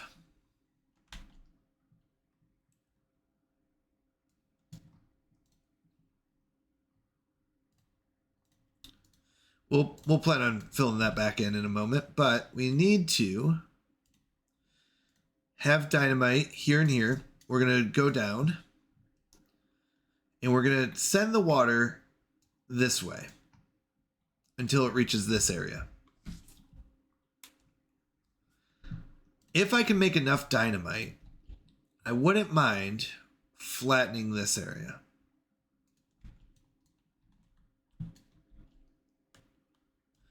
So it'll technically come out here. We'll flow it down here.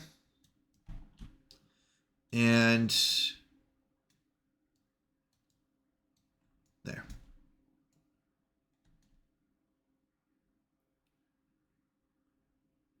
Yeah. All right. In order to build dynamite, though, we need the explosives factory. Okay, the centrifuge. We finished the centrifuge. We don't need that running right now, but that's really good. We now need to build the explosives factory. Oh, this is tough.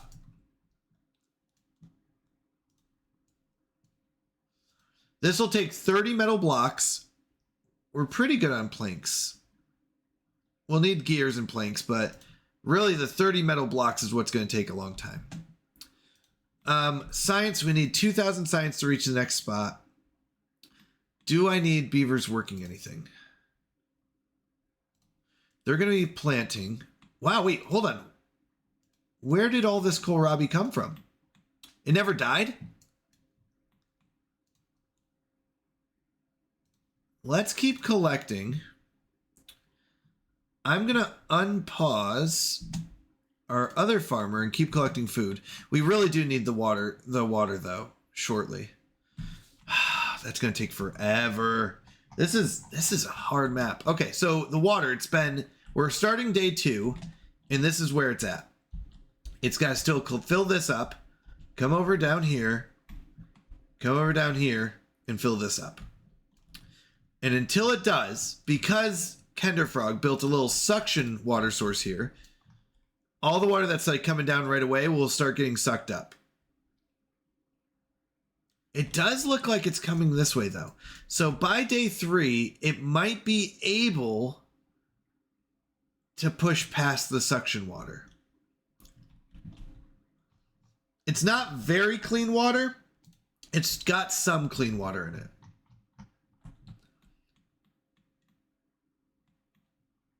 Because this one's not going to reach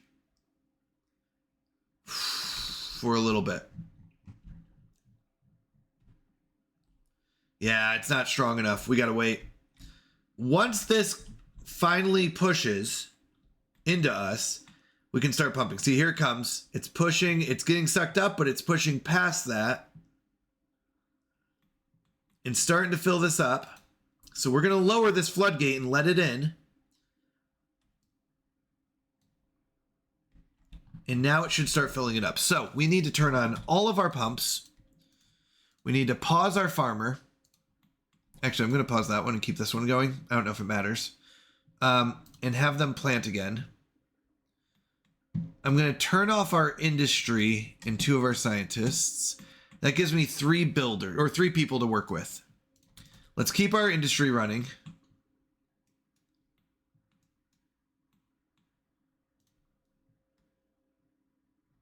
I'm going to need a lot of bad water. So let's start pumping that. Leaves us 0 builders, but we've got 2 farmers and 4 water pumps going.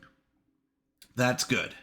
This should still fill up and hopefully water all this again before the next drought. So, luckily, we have an extra day before our drought is. Now, we'll see. We might get 2. Right now, there's no sign of a drought incoming. Oh, it's bad water. That's okay. Bad water's fine, but it's still, we're going to have 3 days. So we have 3 days to pump as much water as we can, which is very hard. And this is taking forever to fill up. Come on. Come on. You can do it.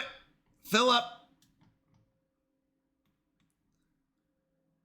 And there's a lot of bad water in there too, which means that our pumps are as efficient. So usually they give us 1 water every 0.33 hours. The truth is though, since there's a lot of bad water, it won't be at full efficiency. Okay, it's filling up, starting to water these. That's good. These trees are watered again, mostly. He's going and doing his thing. How far over did we say? Here? That's oak, that's blueberry. So this one will be blueberry.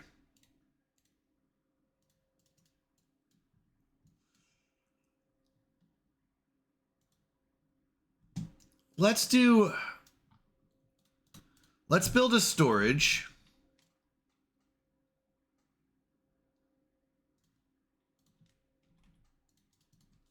We're not going to build that one, but eventually we'll build that one for like kohlrabi or something. All right, Google Llama, let me get you a beaver. You'll get our newest beaver. Google Llama 13. Fuzzy Pickles, you are working our deep water pump. I am counting on you on getting us the water we need. All right, let's build another storage. We need log storage.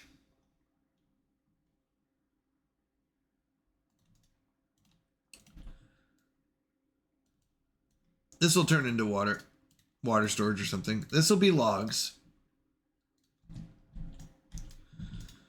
All right. I'm going to pause this to get our builder.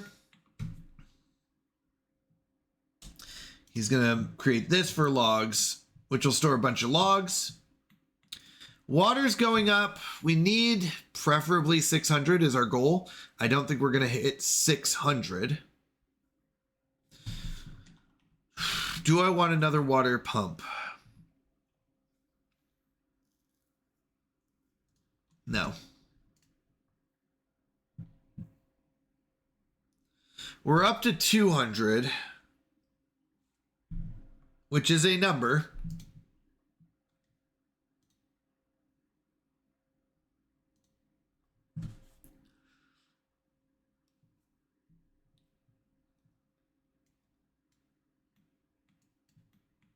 $250.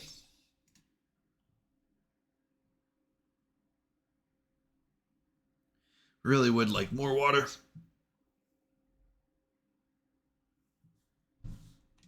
But that's what we got. Okay. We need a lot more metal blocks. We are very shy on metal blocks.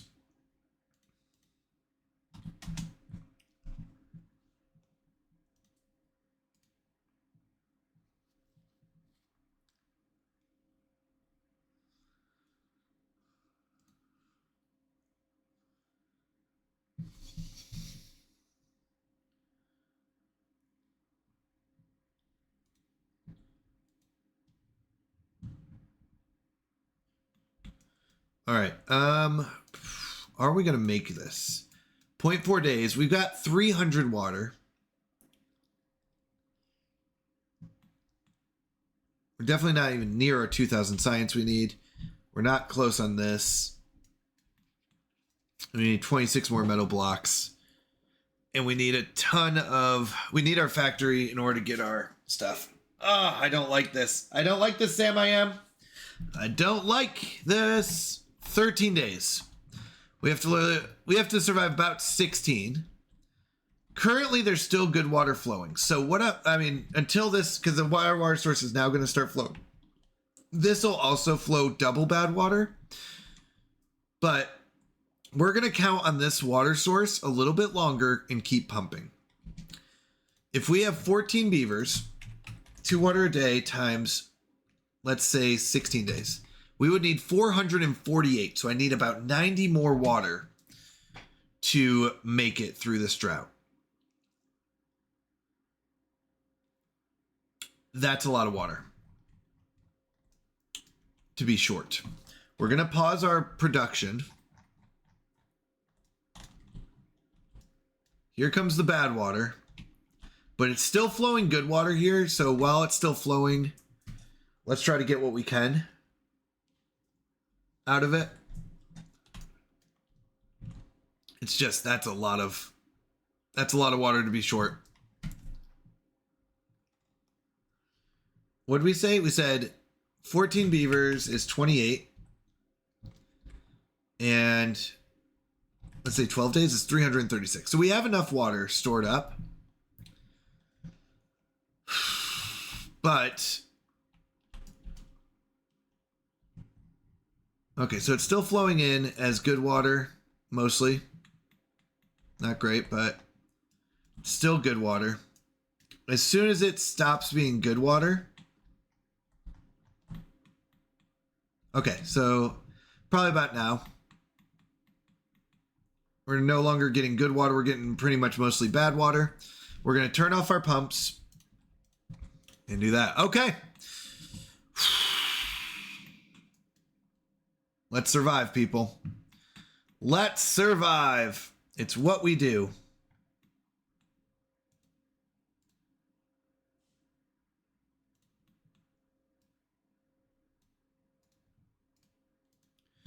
Let's focus on what? What is our most important thing? Is it metal blocks? Let's throw one into metal blocks and let's turn off that pump as well. We're no longer going to make berries over here. These are all going to be that. Our berries are going to come over here. So let's focus on chopping down these trees.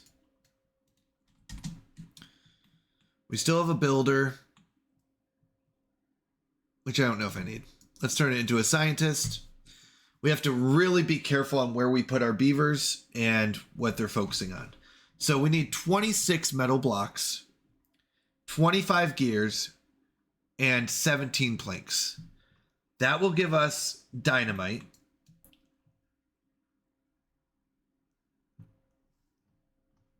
Dynamite will allow us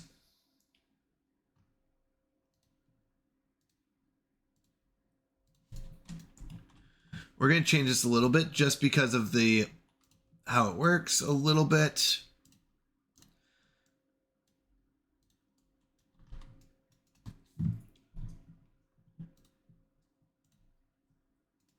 That will require us to go down into the bad water here. Oh, that's unfortunate. To plant this dynamite. But in doing so, it will give us more storage for water. And it will also allow for our tunnel to come through. Yep, we'll just have to do it during a drought. All right, Needlerk, I totally understand. Thank you again, Running Pico. So good to see you. Have a wonderful day, and I appreciate you stopping in. Everyone, go give Running Pico a follow. Fantastic streamer. Amazing person. I love catching your streams. Thank you. All right. 2000 science is the last of our science needs.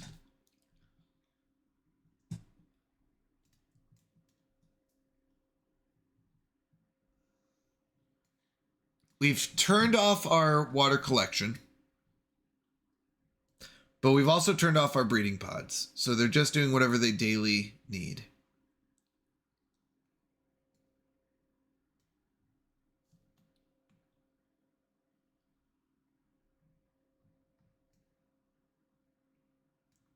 We are going to want sluices. We could use floodgates in the beginning and turn them into sluices if we want.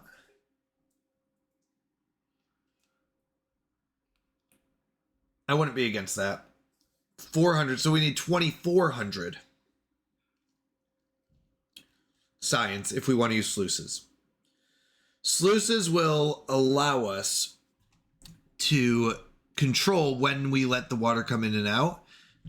Technically, we can do that with floodgates like we are now, but it's just a lot of work or a lot of capacity.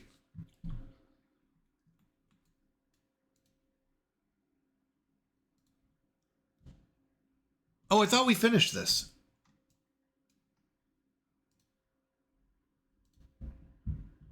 We did not. I thought we finished that. Let's go and get that done.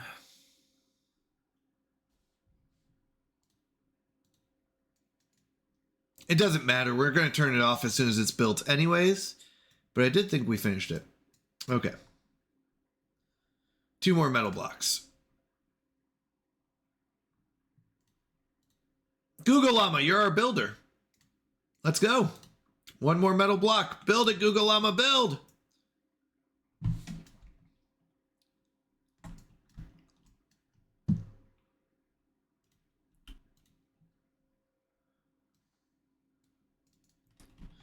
Build, Google Llama, build. 1 more metal block. Okay, 1 more metal block. This is built, and that's used for the tunnels.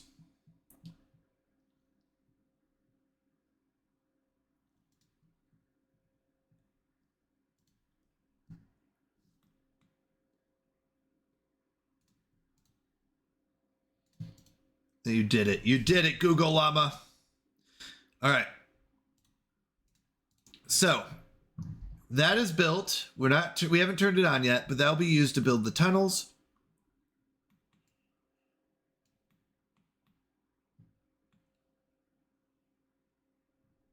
Wow, we're going for a much longer term solution than I probably need. Question, is that going to get us killed? Nope, it's not going to get us killed. I've decided it won't get us killed. It has been decided. All right.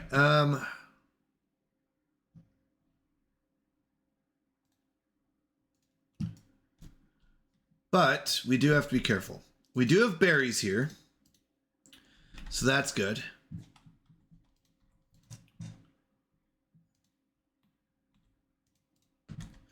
I'm going to turn these on.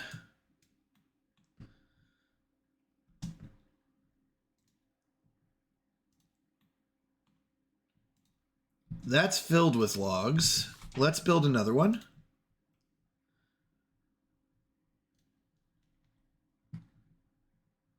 Because we're going to need so many logs for our giant wall over here. So we have this really high wall that we need to build after we place the dynamite in the tunnel here.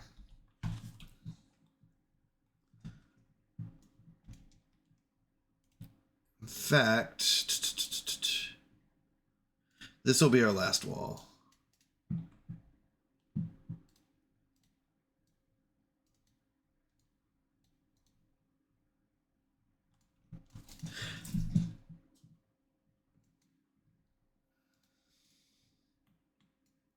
We do need more bad water as well, because each of these take what? 5 bad water turns into 1 dynamite, and we need a lot of them. So this will be our priority. 17 more metal blocks.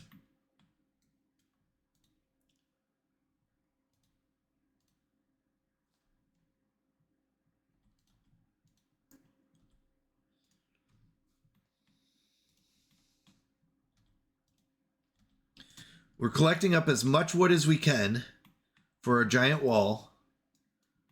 So once our factory's done, we build our tunnel. Well, we blow this up. Is that going to be a problem?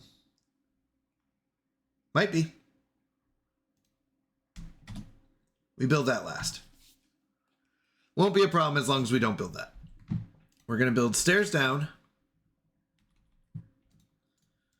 here. Build all this dynamite. Yeah, that's fine. You may be asking, why did you build a road here? And the answer is, I have no idea.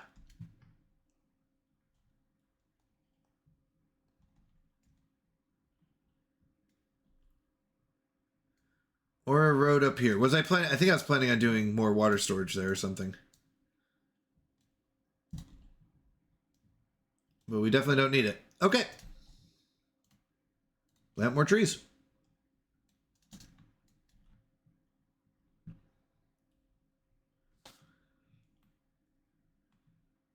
How close are we? 15 blocks away. So 14 more.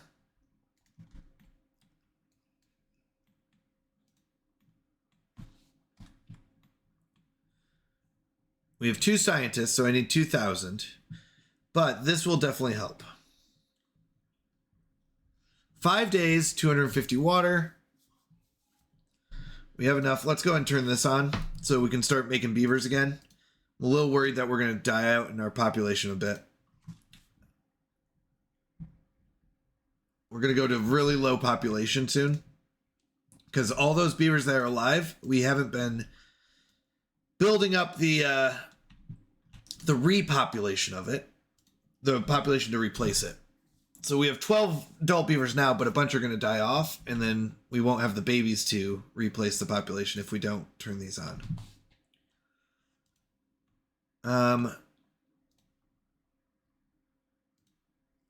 Yeah. Yep, there goes this. But that's only 4 days.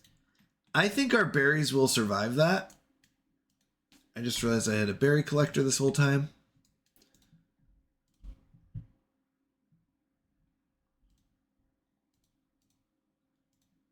I'm actually going to turn on... No, I'm not going to turn on the plinker.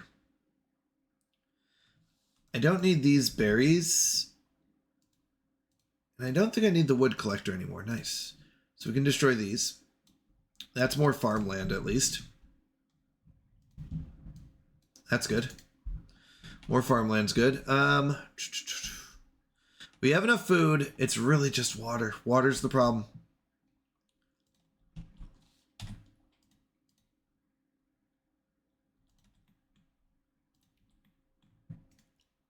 Let's get another scientist going. 3 days. We'll have enough water now. Just as these droughts get longer, it really hurts. It really hurts. That's the truth. Okay, needed 11 more metal blocks. And then planks and gears.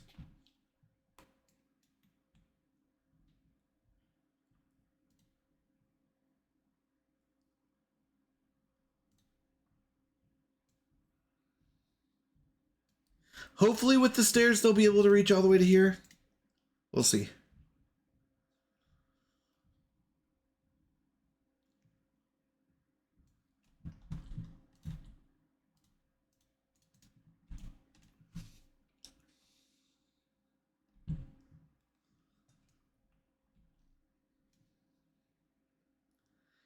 I was thinking if we widened this, we wouldn't have as much of a problem, but I'm not worried about it yet. Nope. We got to focus on real important problems. 10 more metal blocks.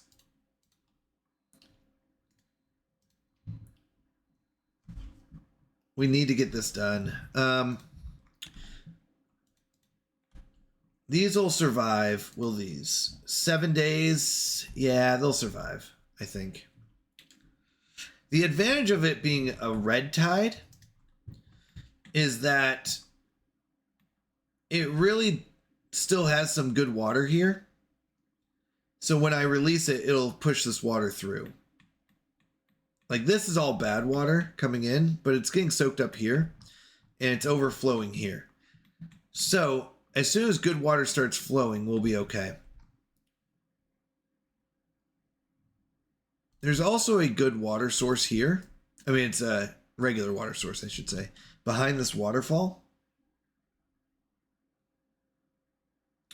which makes this not purely bad water, just mostly bad water.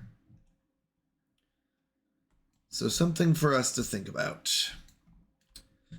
Things we need to complete. You know what?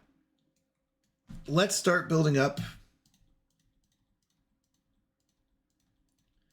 We can start chucking all the wood we need into these.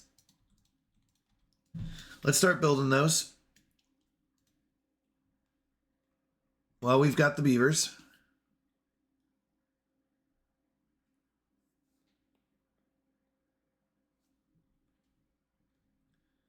We're at 600 out of our 2,000.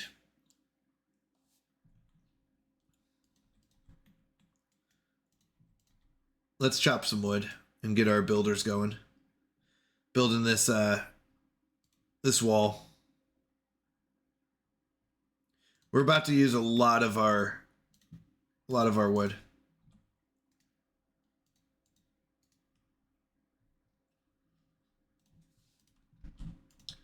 All right, plant some more berries. We are doing fine on our berry count, so that's good. Okay, the bad tide officially ended, but once again, it takes about 3 days for this to clear up, right? Still technically has the leftover bad water that's still pushing through. So now it's starting to push out good water. So we're going to go about 3 days, and then we'll open this up.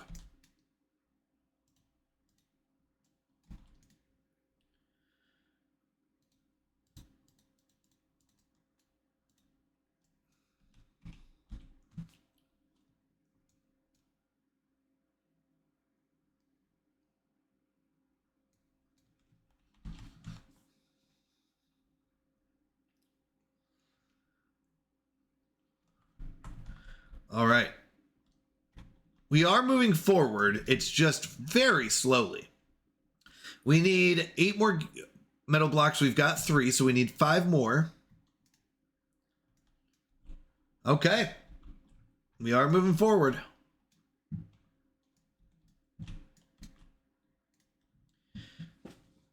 I'm actually going to turn this one on. I do want the second breeding pod going now, so that we can keep our population up. We're going to have to shut down our industry in a little bit to start pumping water. Oops, I just want to see something. How bad is the water here? You know what? This looks mostly clean. We're going to risk it because I need water. So we're going to come here. We're going to turn on these 4 pumps. We're going to turn on the bad water pump. We're going to turn off our industry. What does that put us at? -5 beavers, so I need to shut down one of our wood collectors. And we're going to go ahead and let the water in. So this is going to flow in. It's going to fill up pretty quickly, I think, because it's been storing up here.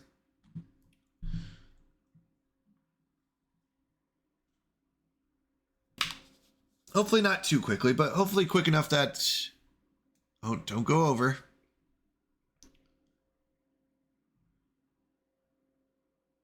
Okay. So far, so good.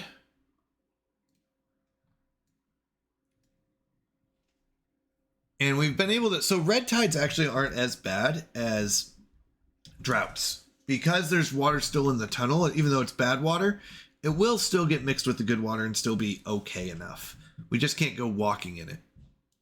That's the big rule. 8 more, we're at 4. That's good. Oh, we lost another beaver. So I'm going to turn that off. Let's turn that off. Let's get a builder to collect. We've got farmers still going. I'm going to do 1 and 1. 1 picker and 1 planter. Seems to be the way to go. Okay. We're collecting. We're hoping we can get enough collected to survive the next one. We're at 12 beavers total. That's not too bad. We want to stick around 10. Up or down, plus or minus.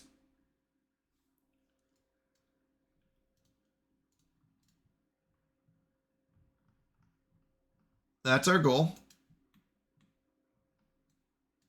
Oh no, the water's too bad. Yikes. It's not blue enough right now, so it's starting to kill off some of our plants. We're okay, I think. As long as the blue water eventually replaces it. Let's go look over here. The blue water's coming in. It is getting through, but right now it's all this red water that's pushing in. We need the blue water to push further and faster and harder. Yep, that's what we need.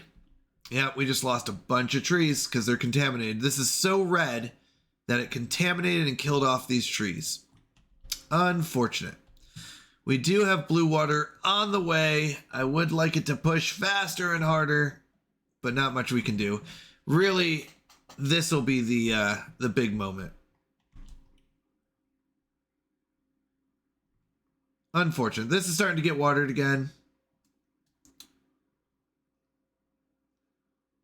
We'll be okay. We'll replant it. We'll chop it down and replant it.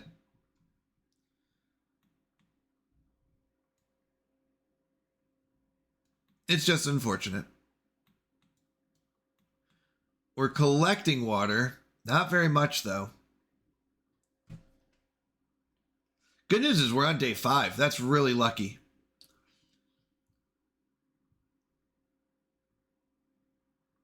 Okay, it's back to being regular water.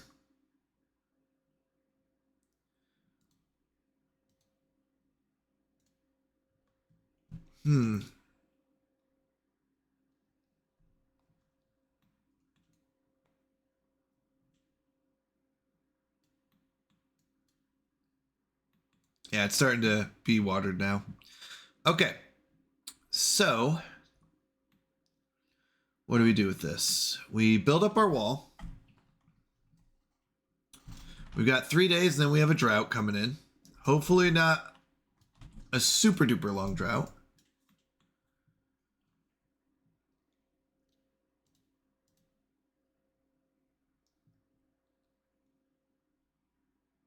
All right.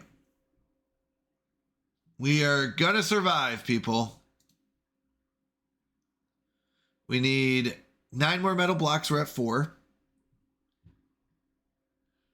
We turned off all our industry to start collecting water.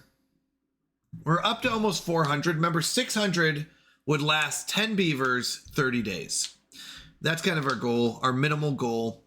600 will get us 10 beavers for 30 days. Now, we've got 12 beavers technically, but if we need to, we can shut off the breeding pods. Population will lower because they'll start dying of old age. So overall, we could be okay. This is just a lot of work to get to tunnels. We need 2,000 science, and that's just to open this up. Even after we open it up, we've got a lot of work to build all this up.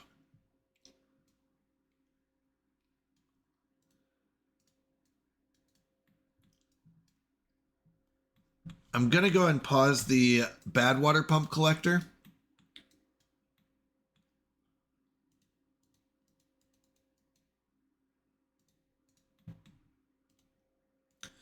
We're going to prioritize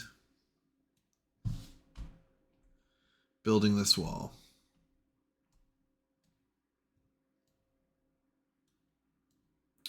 We really want to get this built up.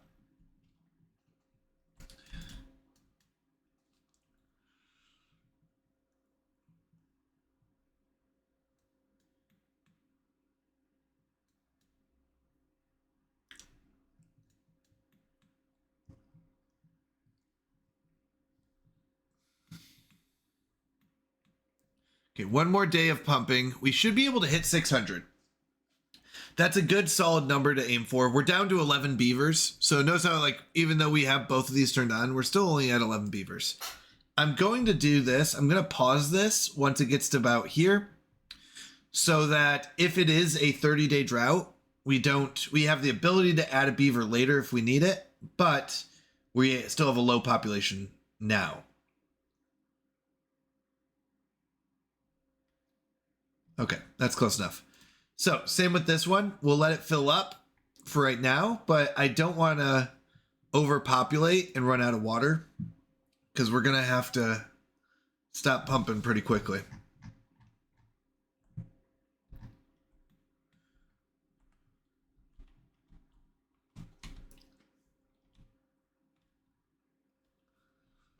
Now, we should be able to, because this water won't dry up immediately. It'll just dry up quickly. We'll see. It's still technically flowing in. As soon as it stops flowing in, we'll have to pause it. Still flowing in. Kobisby! Heyo! How you doing, my friend? Good to see you. How's life going? You found me! Hello, hello. How have streams been? How's life been going? Okay, so this is dried up. Life is good. That's good to hear. I love to hear that. Well, good to hear. All right, we're going to turn off our pumps. We're going to turn this off. Raise it up so that we don't lose any. Well, good to hear. What have you been up to? What's new? Anything fun and exciting going on?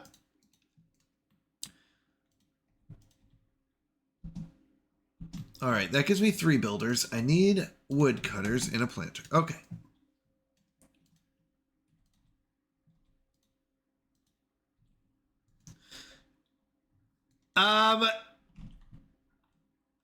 I don't know if I would compare it to Minecraft. This is a beaver colony survival. Nothing too productive. Hey, sometimes that's nice. So we have these beavers here, and they're a special race of beavers that are gray. Okay, they're gray beavers. Now, our job is to keep them alive, mainly through food and water. Those are the 2 things that keep our beavers alive. Now, we want to advance our beaver civilization here. What do we got? 19 days? That's a long time. And we run into issues like droughts. We currently have a drought going on, so there's no more water flowing into our little colony here. Now, we're doing a special map made by, her name's Kender Frog. She's another streamer who plays Timberborn. But she made this map, and we're trying it, and it's a challenge map in the sense that it's not your regular map. There's a lot of difficulty that comes with it. Is she a frog? I think so. She has a face cam, but I don't think it's her. I think she's really a frog, and she just pretends to be a person. I'm just kidding. But anyways, she is not a frog. I don't think. I could be wrong. But she made this map, and this map, we're in this cave. Here, I'll go and raise up the land so we can see. This is our little civilization in a cave. And where we get our water from. Oh, I found her. Nice. Yeah, she's really fun. She's a really good person. She streams on Tuesdays, Thursdays, and Saturday nights. Tuesday, Thursday, and Saturday nights. Where she plays Timberborn, this game, on Tuesdays and Thursdays. And Saturday nights, she does a date night with her husband. She's really fantastic. But this is the water source where our town gets water from. The water source has to fill up this canal and then come back here and eventually makes it all the way to this hole at the other end of the map, which is really far. After going in the hole, the water then has to make it all the way back and get to our town. So it's a very far away water source. So we have issues. We have to collect a ton of water so that during the drought we can survive and the time it takes for the water to fill back up. It is a fantastic game. But those are the foundations of this game. Food and water keep your beavers alive. Now, trees build buildings, and that's phase 1 is survival. Once you've got survival phase down and you've survived enough that you get enough water collected, enough food collected, you go into the industrial era where you make some advanced resources like planks, gears, and metal blocks. Now, these are used to build advanced things like tunnels and stuff like that. Now, we are going to build a tunnel. The goal is to build a tunnel from this water source right here that's going all the way down the map and back and make a shortcut for it so it comes straight to our town, right? We're going to build a tunnel from here all the way right into our town. Now, we do have to be careful. We don't want to flood our town because then our buildings won't work. So we need to make these walls, these levees, to make sure the water stops here and waters our land without flooding it. Now, that's the first part. Tunnels take science. We need 2,000 science to figure out how to make tunnels. So we have this little inventor person here who's sciencing, who's making science, right? Every hour he gives us 1 science. So we are up to 827 science. We need 2,000. So work at it, Beaver. Go science. In fact, we're going to build a second scientist so that we can have 2 scientists going and get to our 2,000 science faster. Now, we said that we're going to build a tunnel. It's going to let the water in. We need to build this wall to make sure it doesn't flood us and it goes off the map. But in doing so, we need the water to fill up our beautiful little reservoir here. Okay, so we really need the water to come from here, fill up this area, and we're going to use dynamite from our explosives factory to, oh wait, we have enough. Nice. We have enough. I'm going to stop the metal and turn on planks. We need planks. Okay, so we're going to build a little tunnel from here that goes under and fills up our reservoir over here. So that's going to take some dynamite and some more tunnels. So we need 17 more planks to build and 25 gears to build the explosives factory. Once again, explosive factory gives us dynamite. Dynamite lets us blow up and build tunnels. So not only do we need 2,000 science, each tunnel will cost 1 dynamite, 1 what's called extract, and 6 planks. So we need a lot of planks, a lot of explosives, a lot of stuff. We need a lot. Let's just say it that way. So we're going to build another storage for planks here so that we can store up some of these planks that we're going to be using for our tunnels. We're going to blow up this way, and have it come into our beautiful little reservoir here. Fill it up with good water, and that will make it completion of phase 1, survival. Phase 2, once again, is industry, and we start making our beavers happier. Industry is basically completed when we start building robot beavers. You heard that correctly. Robot beavers.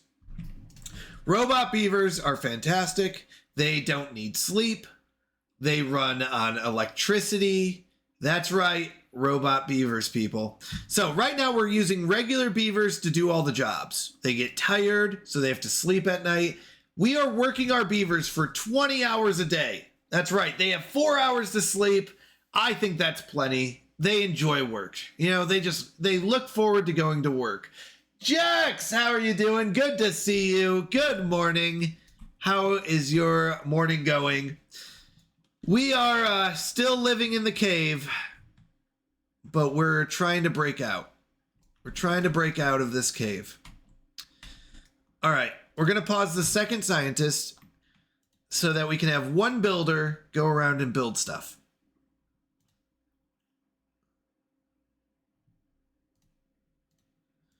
We're going to say this is the highest priority here.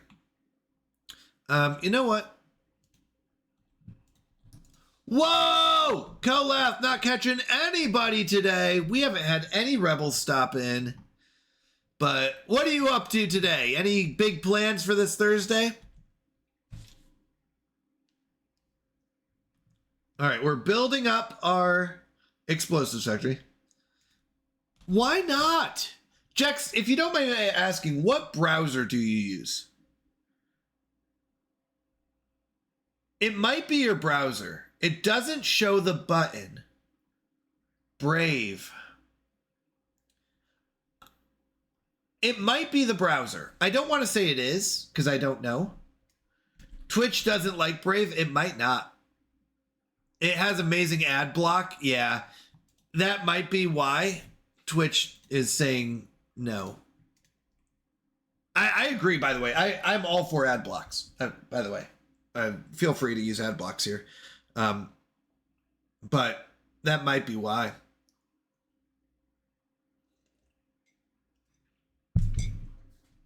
All right. That'd be my guess. I don't know. All right, we need 25 gears. 25 gears will give us the explosives factory. Nice! Let's go! How far are you into that game? I feel like you got to be pretty far. I love watching your streams, by the way. Everyone, go give Jex a follow if you haven't already. She is an amazing streamer. She plays Kingdom Hearts and just fantastic. Fun to hang out there with. Getting there, I think there's 3 or 4 sets of worlds. Oh my goodness. Well, I remember you said you were on Aerial. Is that right? Or you had troubles with aerials?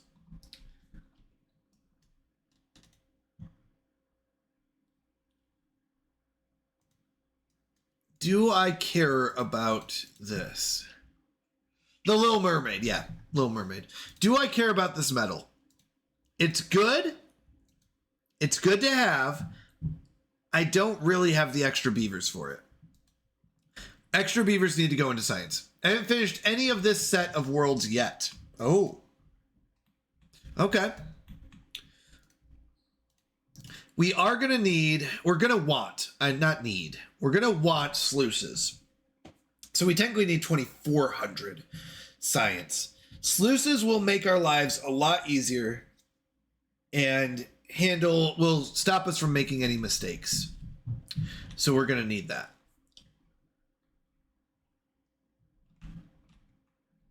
Which Kingdom Hearts are you on? Because I know there's a few of them. I don't know which one you're on.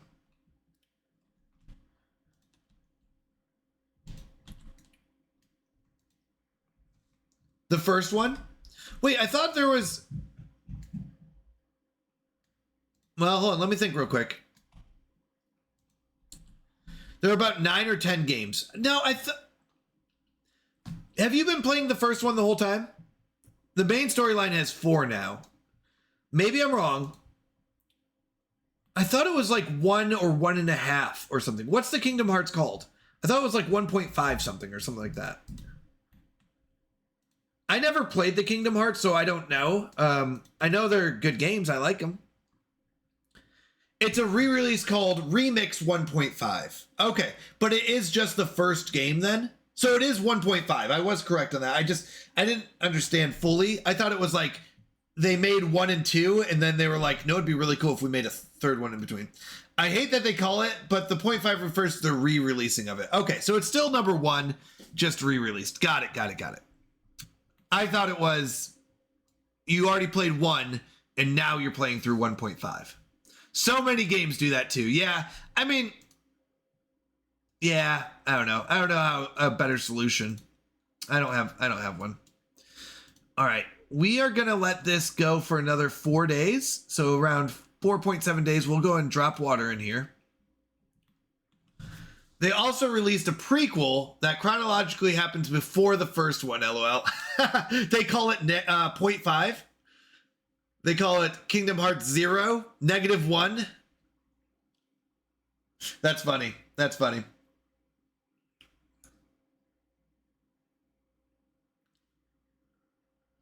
Now, I think that one is Birth by Sleep. Interesting. Or Birth by Be Sleep or Birth by a Sleep. All right, 20 more gears. Oh, wait, hold on. We have... Oh, I gotta pause. I need a builder. We have enough... Oh, we don't have enough planks, do we? Let's see. We do have enough planks. We have 27 planks, technically. We're gonna need planks for the stairs. We're gonna need planks for other things. We don't have any woodcutters at the moment, and we're gonna need those. We have 2 farmers. That's not really enough. So we're going to focus on one thing at a time. We also have 2 of these. So I'm going to pause that. I'm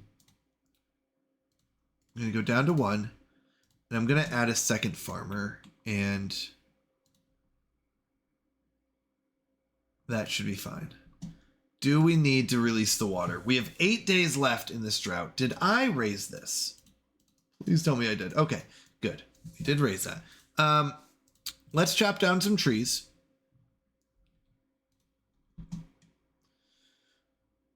Man, you up to how many beavers? 8. I have 8 with 1 kit. That's so few. Yeah. Well, we can't. The problem is until we get a reliable water source, this water source is not really reliable. So if we have too many beavers, they die of hunger and thirst. So we're keeping our population low, but it's so hard because the water source basically starts over here in this corner, goes in this windy path, up and down, fills up this area, fills up this, and then comes down in this hole on the other side of the map. So it starts in the back corner, comes down here. After getting down here, it has to make its way back towards our town across the map. So it's not a really reliable water source. It takes too long to fill up. It's also got this problem with mixed bad water. So there's bad water that comes from here down this waterfall, fills it up, and also enters this hole that comes to our place. So it's a really bad, I mean, it works for now because it helps us survive, but it's a really bad for stability, long-term stability, because the water that comes in takes a long time and it's mixed. It's not all good water, which means that we get sick if we walk through it. It makes our pumps really inefficient because they lose efficiency when there's not purely good water. The more bad water in there, the less they pump, or the slower they pump. So until we get this water source officially in here, we're going to run into problems. That's the case. Now, in order to do this correctly, I need to build this here. I need the explosives factory. So when the water source comes in, it doesn't just flood our entire nation here, right? Our entire city, whatever you want to call it. So, give me a second. How many more days on these? 4? Okay, we got time. I do need to release some water to kind of wet this area to re-water these trees and stuff and keep the berries alive. I have an extra builder. Let's get some berries collected. Speaking of food and berries, we've got 3 farmers. That's pretty good.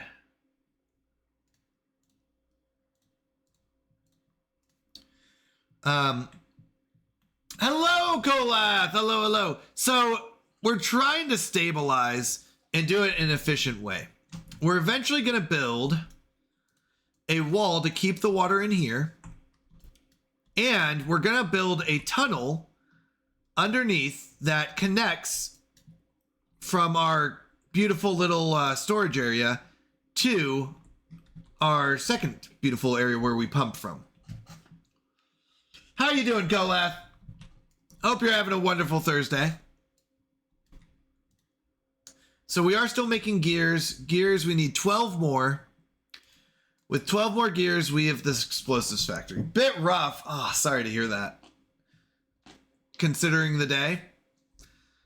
Sorry to hear that. I know life does get tough, and that's an honest thing. It really is. That's not easy. Actually, no, I'm okay with not building this. Don't build this. Yeah. I hope it gets better. I mean, hopefully it's just been a rough morning and nighttime has a lot more opportunities. Tonight we're going to music bingo for the first time. We'll see how that goes. So I may be on a little bit later, just a heads up. I usually try to get back by 9, but it may go later than 9. Tough day for most Americans just because of the date, 9/11. Yeah, that is true. That is very true. That is very hard. Yeah. Yeah. I know a lot of Americans lost a lot. And that's really hard. So I hope days like today I feel like we should stop and recognize that all that we do have, and I'll even pause the game for a moment, that we do recognize what we have, how blessed we are, and it's hard losing people, and that is very tough. And I think it's really important to support each other during this time. So let us know if there's anything we can do. But that's all I'm going to say about it, because I come here to chill about it, and thank you for that. Yeah. So thank you. Thanks for reminding me, though. I think it's sometimes I just get into life too much and I even forget about how important it is to be there for each other and love each other. So you've come here to chill and hang out. Let's do that. If you ever need to talk about it, let me know. But if that's what you're here for, let's have fun. Let's build some, let's have some beavers who survive and don't die, except for of old age. Fuzzy Pickles is dead! No, but it's okay. Kolath, you're going to replace him. You're going to be a better Fuzzy Pickles. Ha!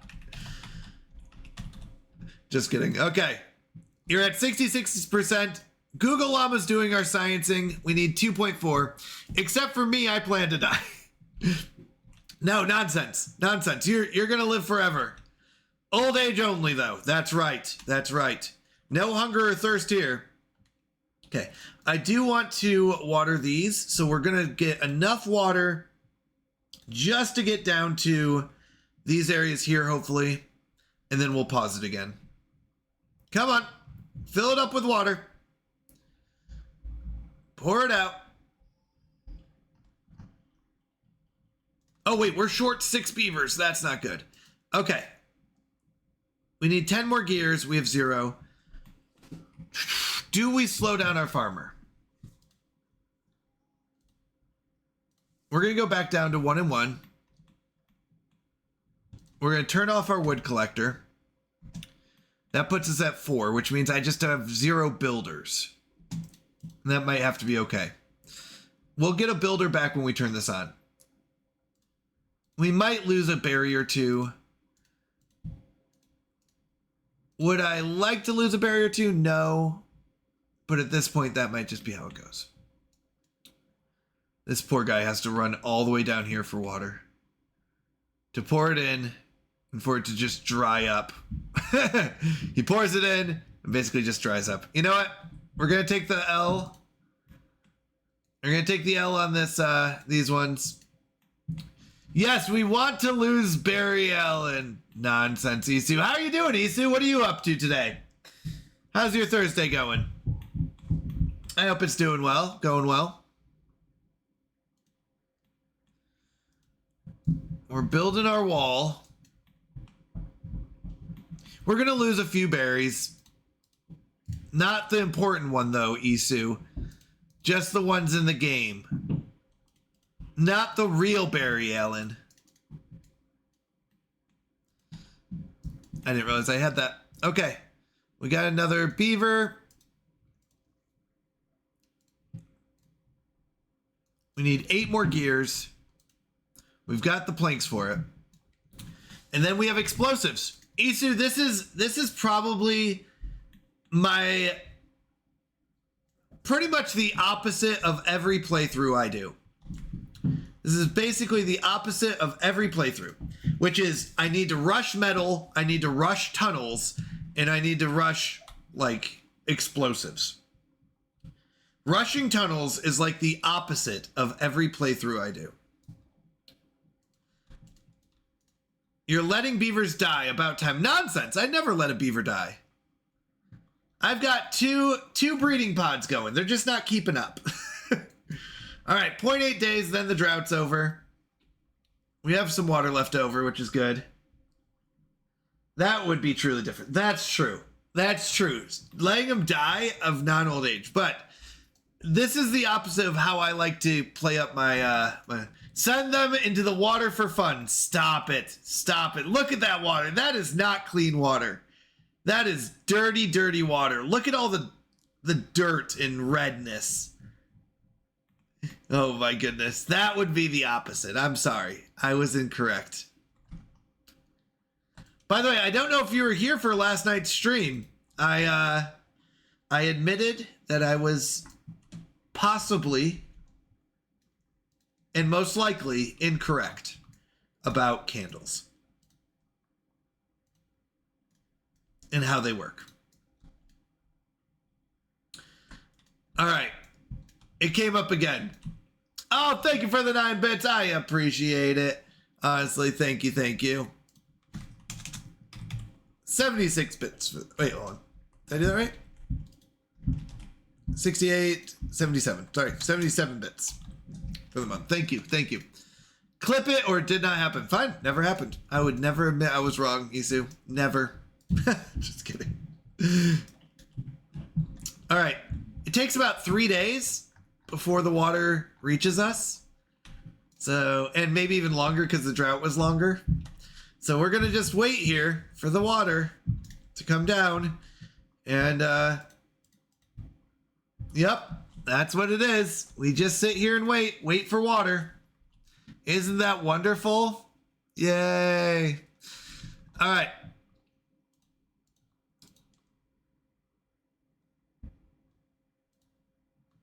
We are 1 gear away. Plug in the 1 gear. All right. 1 more gear and we have explosives. Explosives require bad water. So we're going to have 1 person running the explosives factory. And then we can start filling in our dynamite. We could use some more planks. Think we have the gear. Okay, we have the gear.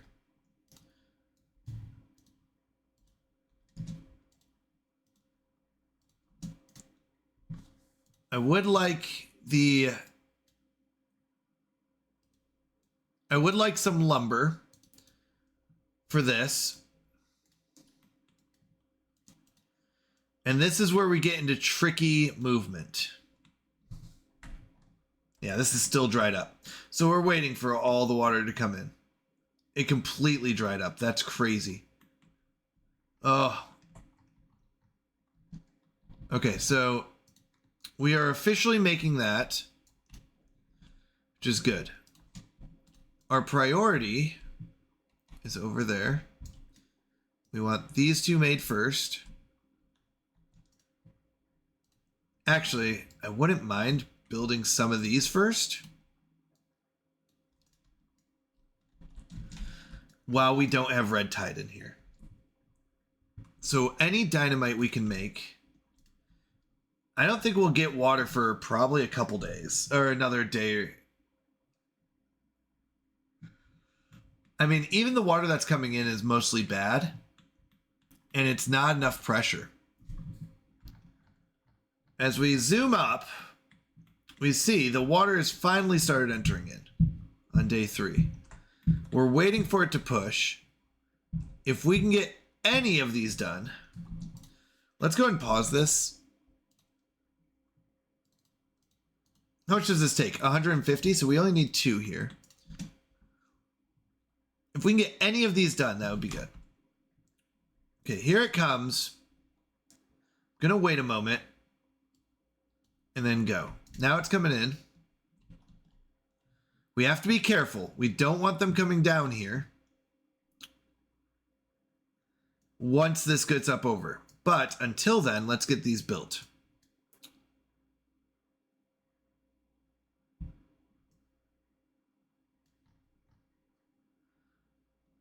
Let's see. We have to be very careful how we do this. Oh, what am I doing? I need to start pumping. I'm crazy. Okay, so that puts us at -8. This will give us 3 back. We're going to make this lowest priority now. We basically never want to build that. What does that put us at? -5. I can have 1 more. Let's have a tree chopper. So that means that we're short. Oh, wait, whoops. Sorry. I need to get 1 more job.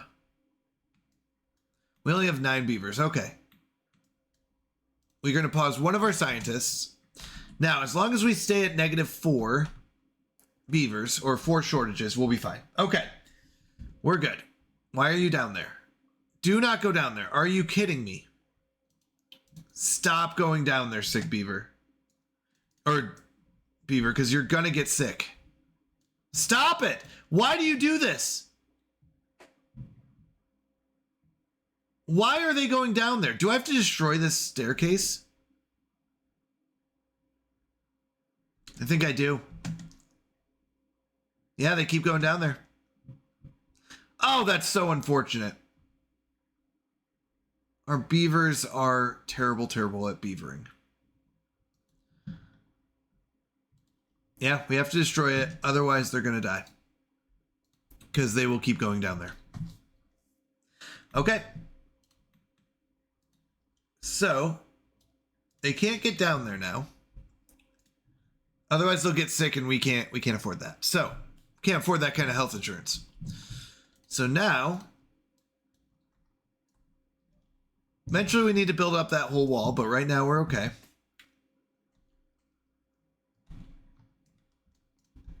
Which will take more science, won't it? Oh, we need to get up to the top here. So, 1, 2, over, we'll go in here. Yeah. Oh, okay. We've got water collecting. That's good. We've got an extra couple days before the drought. That's good. We need these. We need the factory on as soon as we can. We've got 2 farmers. I think that's enough. We even have bad water being collected. That's good. Because 5 bad water turns into 1 of these. So 20 of these will be 100. And we have 135, so we'll be okay. And we're going to need a lot for the tunnels too. Because we're going to need 11 up here and, I don't know, probably 20 here. So collecting a lot of bad water will be good for us. Oh, I can't wait. I can't wait. We're so close. We're so close to hitting that moment where we can tunnel and let this good water in directly. Okay, 3 days we have a drought. That's kind of expected. That's about as much time as we get. I think since this is pumping out bad water, it is helping. And I'm going to build a couple more.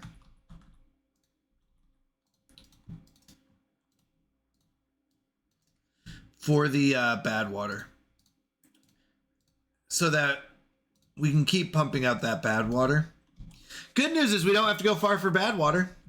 It's right here.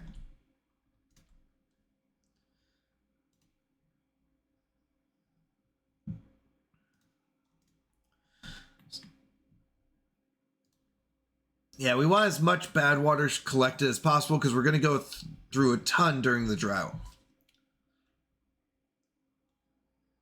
Making these explosives.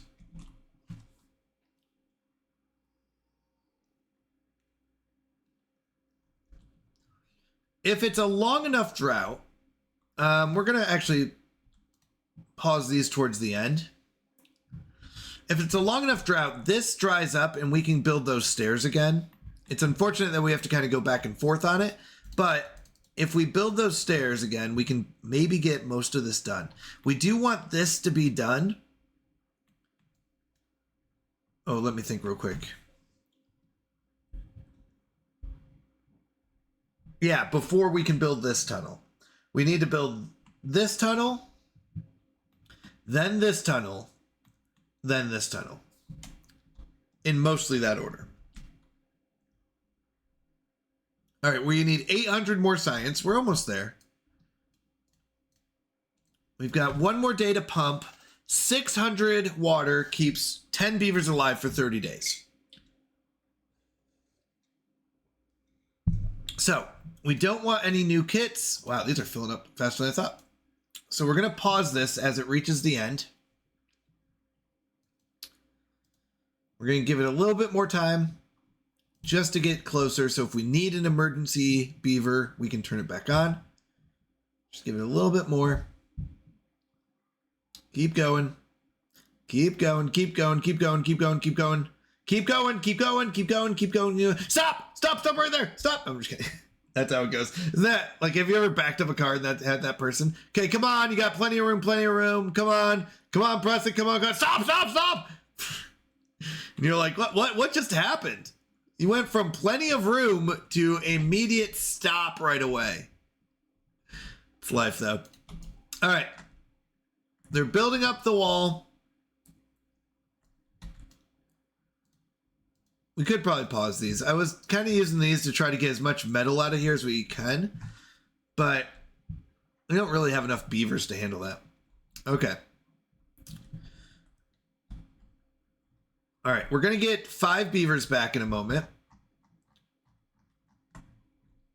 As soon as the water stops dropping into here, we're going to keep it going here. So the water's filling this up. That's good. Once this dries up enough, then we'll pause it, but we'll keep collecting. So we have only a 19-day drought, which is good.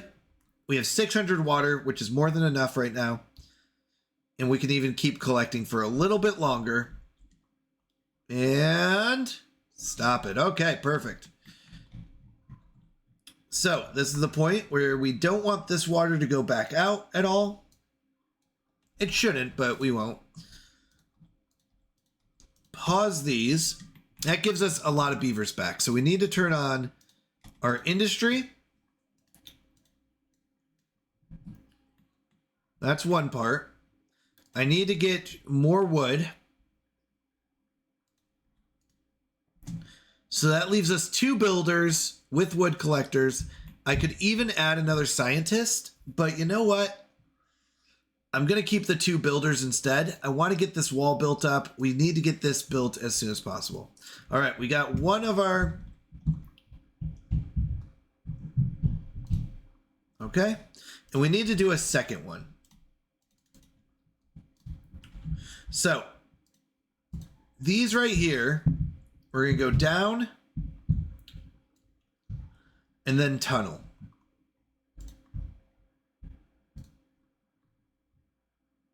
Google Llama died of old age. No. So we're going to build stairs down so we can build tunnels across.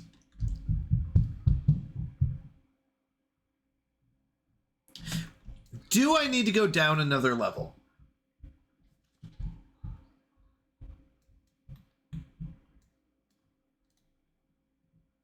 I might not. I may have done too much.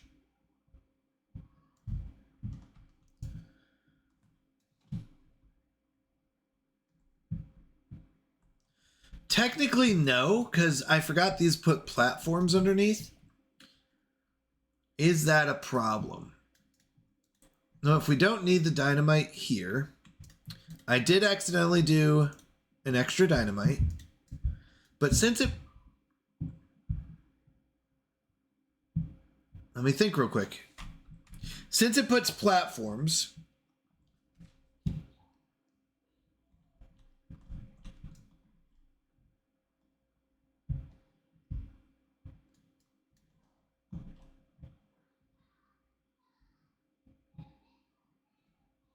Technically, the answer is no, which means I don't think I need this to be dynamited down yet. Let me think how that works. If the water flows underneath, it will fill this up. We're going to have a sluice here to tell it when to stop flowing. It will back up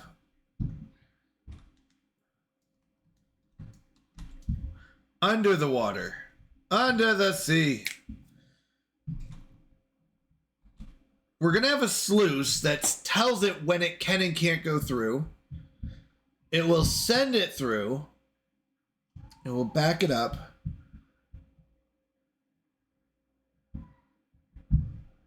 It will...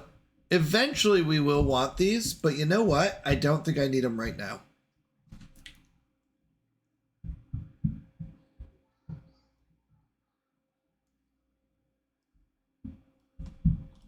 Yeah, I think we're okay. So, we do need sluices. And we do need tunnels. Tunnels will be a big one. But right now, we do not need all this dynamite. And since we haven't really started building this dynamite, we don't need it yet. We will want it later, but we don't need it yet. This is going to be... Technically, this is going to be a sluice, the other side of this dynamite. Oh, no, the sluice is going to be over here. So we only need one sluice. The water comes in. If this is filled up, then it stops pumping it in and goes up here. If this is not filled up, then it will release it through and let it through here. So if it's not filled up, and then we'll have one here that says if it's bad water, then don't send it through. Okay, so we need 2 sluices overall. We do need sluices. Let's go and get those scienced up and start building those. In order to get sluices, we need metal, though. Oh, we need tunnels anyways, though. Tunnels before sluices. It doesn't matter. Either way, we need both. So I need dynamite for the tunnels. How much dynamite can we hold? You can hold 5? That's it? Okay, let's get storage. What does dynamite get stored in? Not that. Okay. So it gets stored in this. Let's go and press play. Build this. We're not going to make it kohlrabi. We're going to make it explosives. We're going to store up about... We don't need 200. We need 11 here. So we're going to need... Oops, not that. Sorry. We're going to need 11 here. And then 1, 2, 3, 4, 5, 6, 7, 8, 9, 10, 11. Well, 10. 11 to 10 plus, is that another 10? No. 1, 2, 3, 4, 5, 6, 7, 8. So that's 18. And then we're going to do 19 here. Actually, this could just be regular dynamite. So we're going to need 18 extract and 19 dynamite.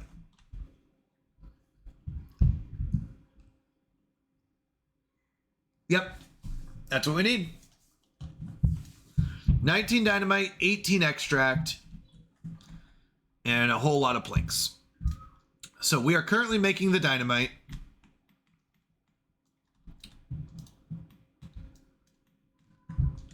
Which means that I can use more scientists because I don't need builders right now. We just need to make the dynamite, and then we need to make the extract. Once we have enough dynamite and extract, and let's save up a barrel for extract. Yeah, 1 barrel of extract will be good. Once we have enough dynamite and extract, we'll turn on our builders, build up the tunnels, and go from there.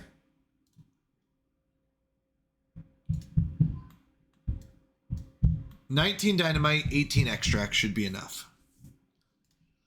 It will build this tunnel, and it will build this tunnel.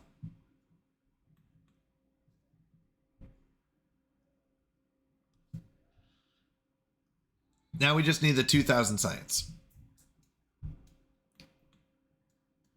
We're good on water, good on food. Oh my goodness, this has been a tough map. A very tough map. We do have a wood collector. We do have a planter, so that's good.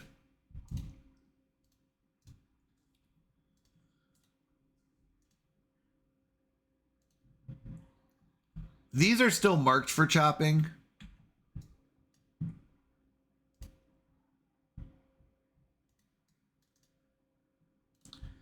We would like eventually to turn all of this into pine trees, but That's fine for right now. Having a couple extra oaks. Okay. Whew. We're up to 9. We need 19. Okay. 8. Why are we at 8? Because he's carrying? Okay.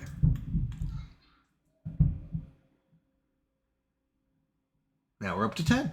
Okay, we need 19.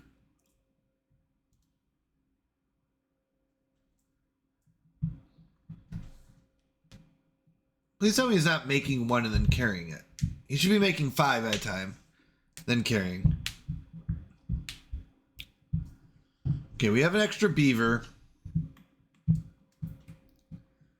Maybe another wood collector. We're going through a lot of wood.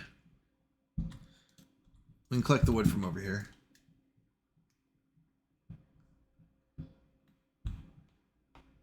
This has been a really tough map, though. Kendra did such a great job. Such a great challenge.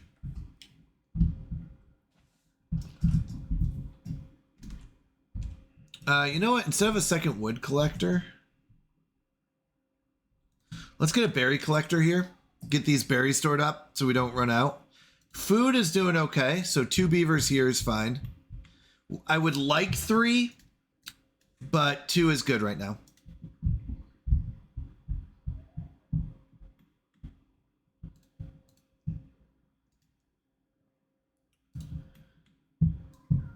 Hello!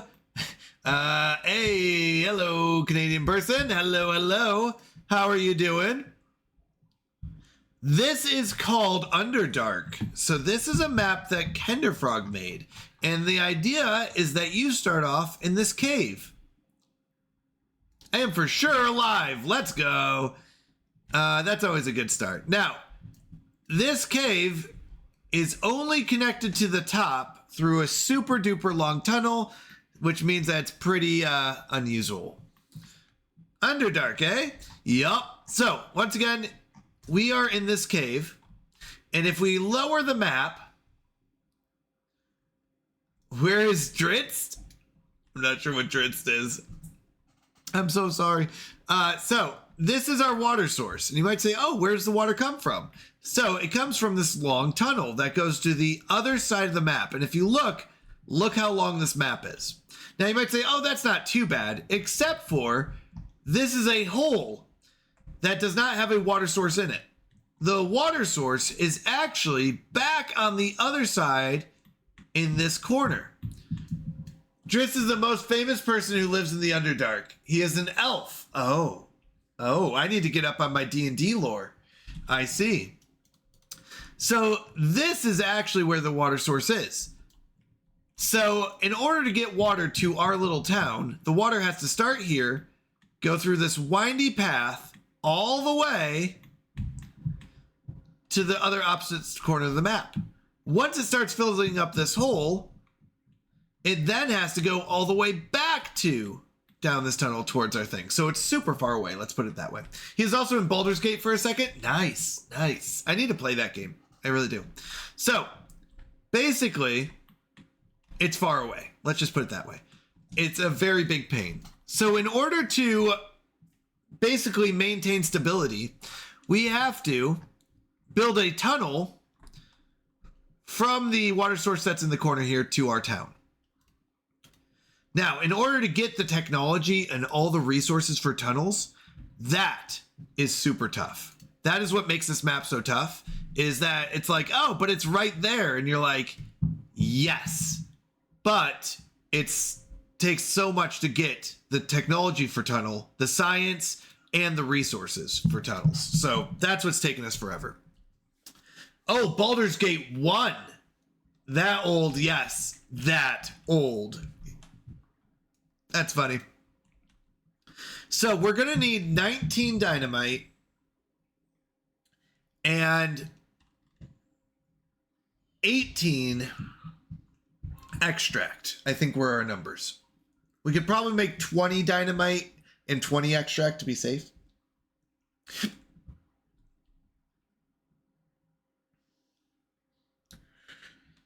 But if I do this correctly, we also need to build these walls. So first thing is build the tunnel to here. That's the first thing. We need to unlock tunnels, which is 900 more science. And then build the tunnels to here. After that's done, we have to finish up the wall. Now, it would be nice to get most of the wall done before that.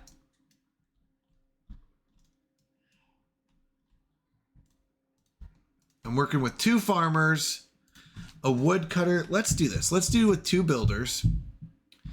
Yep, drying this up. This is going to dry up. That's normal.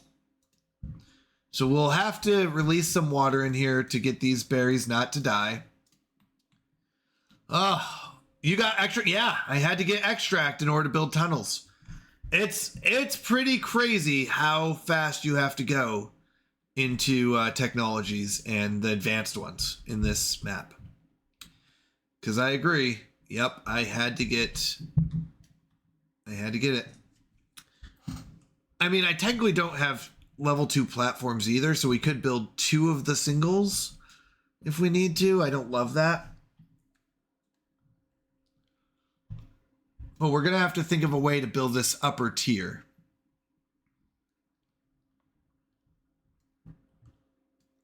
So what we'll need to do is get stairs up.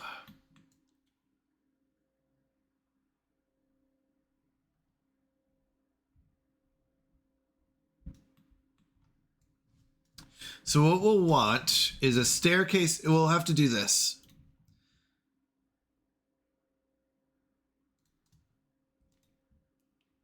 How do I do this right? So one this way and one this way. So if I go stairs here,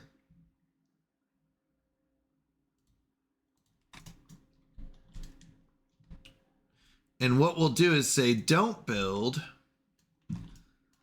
this level, or this first. We have to build this one. Now we also don't want to build this. We're gonna have to do this right. Okay. We're fine to build those. This is how we're gonna have to build it. Now I'm going to, instead of having them run all the way around here, I'm having them go this way. But the truth is, once I want to build the wall here, I'm gonna cut off this path. We're going to temporarily let the water out this way. It might flood us a little bit, but then we'll build the wall here. And it won't flood us once we are ready. Okay. So they're building this up.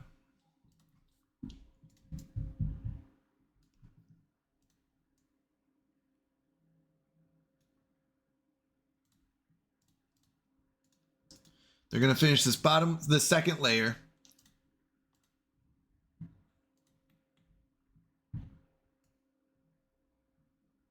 Yep. Yeah, it's a tough map. I think we're doing okay. It's just a tough map. So in about 4 days, we'll go and release the water again, get these rewatered, and wait for the water. But we're getting there. We're only 800 science away. So that's good. I did pause these 2. Actually, I need to turn these back on. We're down to 10 beavers. We're going to lose a few from old age. Kolath, you're not allowed to die. About 7 days, we'll lose a couple. So let's get some more beavers on the way. We do have 2 scientists going, which is really good. Oh, yeah, it's a fun one. It's a tough one. Nice, I got another beaver here. Let's turn it into science. As soon as we get 2K science, I think we're good. We could technically save up for these 2, the double and triple platforms, but really, we're good once we hit that 2,000 science. That'll be a big indicator That'll be a big moment with the tunnels. Now, when we let this water through, we need to make sure we're ready for it. So I'm going to build the first part of the tunnels, but not the last block. So we're going to build up to here, but not this one yet. And then we're going to build up to here, but not the last one yet. Don't mind this piece of dynamite. Oh, we have more than enough dynamite. Hold on. I need to start making extract. Extract takes what? 150 power? Yeah, we can fully power it right now. Leaves us one builder. We only need 700 science. They're building up this wall. We do need more planks. So I'm going to do this. We need more bad water anyways. I'm gonna turn that off, turn this on. And what this will do is get us planks. I would like another wood collector because we're starting to run out of wood. We need more bad water. We'll collect as much as we can. This goes through what? 4 bad water for 1 extract? Oh, that's a lot. That's a lot of bad water. Also because we use so much making dynamite too. Took a lot for the dynamite. But we're going to make a bunch of planks.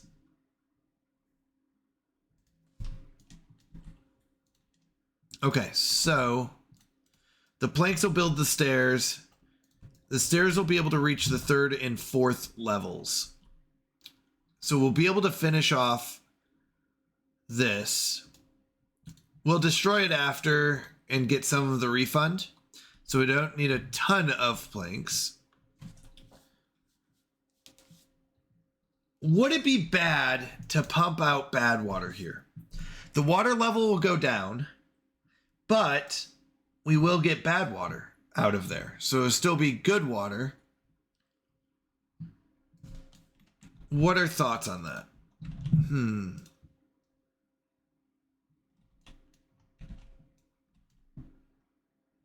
Might not be a bad strategy.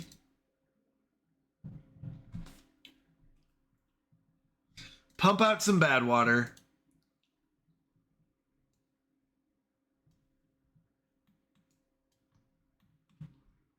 It might not be a bad strategy.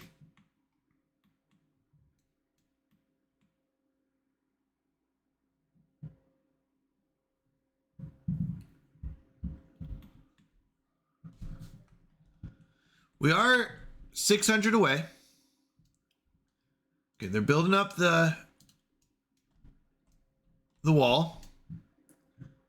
Once that's built, we build the next one.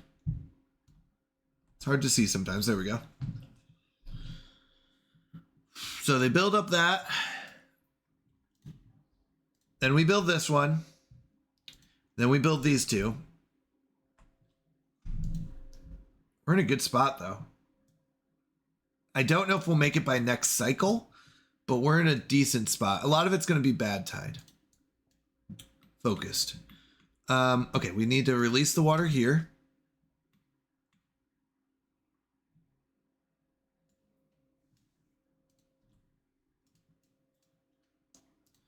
I'm going to pause one scientist, and I'm thinking of turning this on after 3 days. With 3 days left, I don't want to dump too much, but I need enough to get these watered again.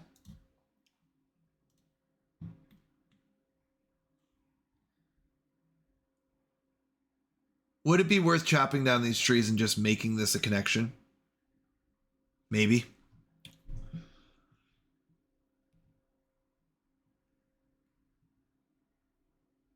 To be honest, it would be better like right here, but that might be a later game thing.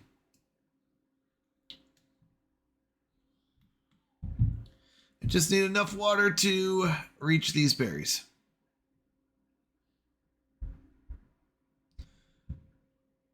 Uh-oh, it's not reaching those berries.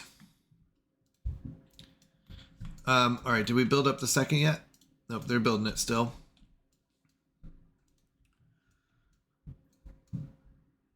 I'm going to go down to one scientist, turn this on. I still want 2 builders, but we're running out of logs. You know what? This might be okay. We're going to let the other ones die. Let's pause that. Let's turn on a wood collector and a replanter.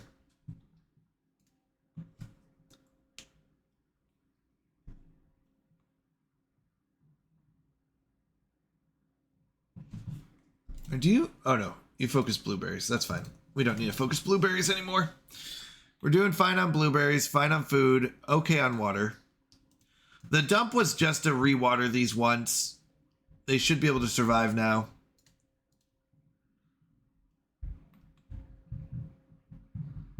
That water level is going down though. I mean, it should be cleaner water.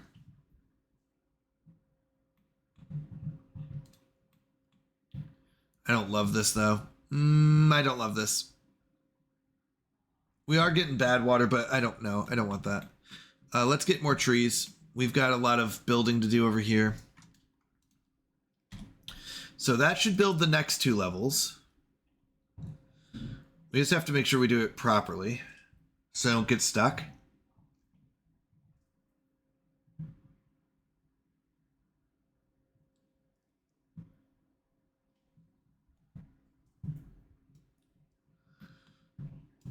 And then we're going to destroy the stairs, rebuild them on this side, and they'll go up and build this side of the wall.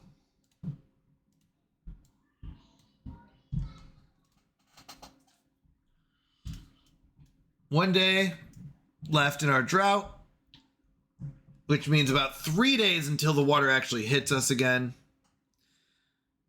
That's a long time with no water. 3 more days. That's crazy how long it takes.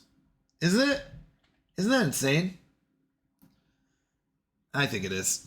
3 days is a long time to be without water. Okay, I'm going to actually pause you because you're not really doing much. Let's get a 3rd wood collector. And they'll fill up the wood stacks. Builders. Done with that. Build that.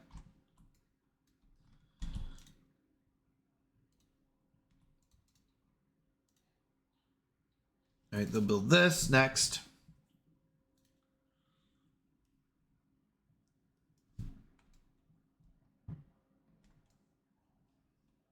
Now, this is where we have to be careful on how we build it.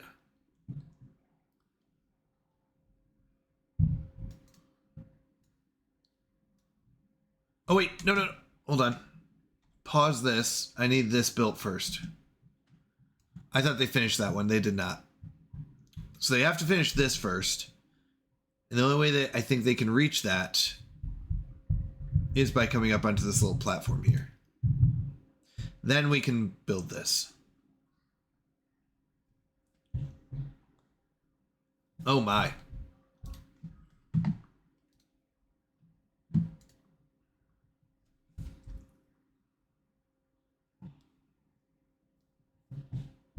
Okay. That one's done. So now we can build this. It's okay if they build some of this. That's fine. All right. Day 1, water hasn't even come close, I bet.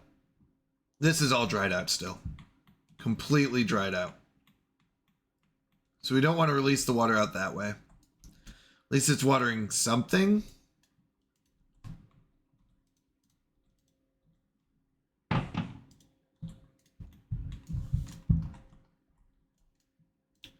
So they're building these now.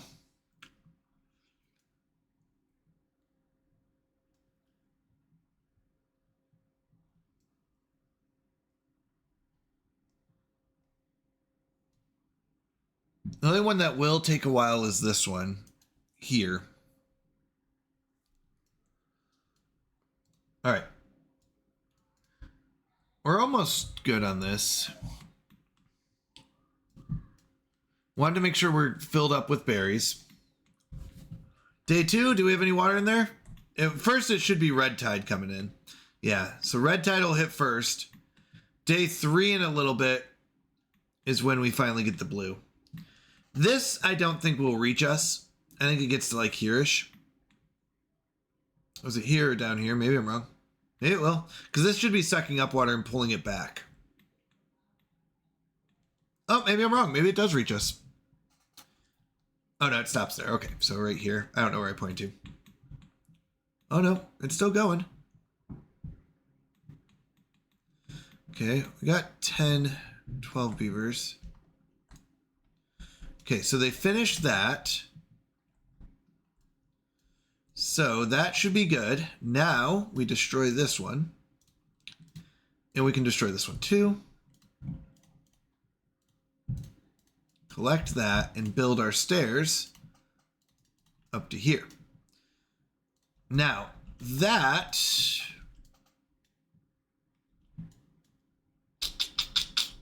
I'm just thinking we have to get access here. So we're going to do this.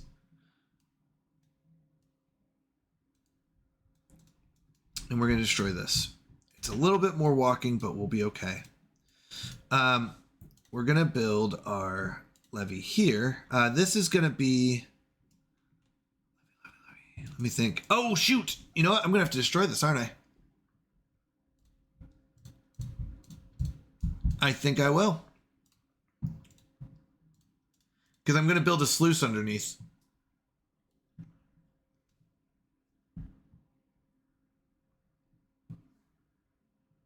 I think that's the case.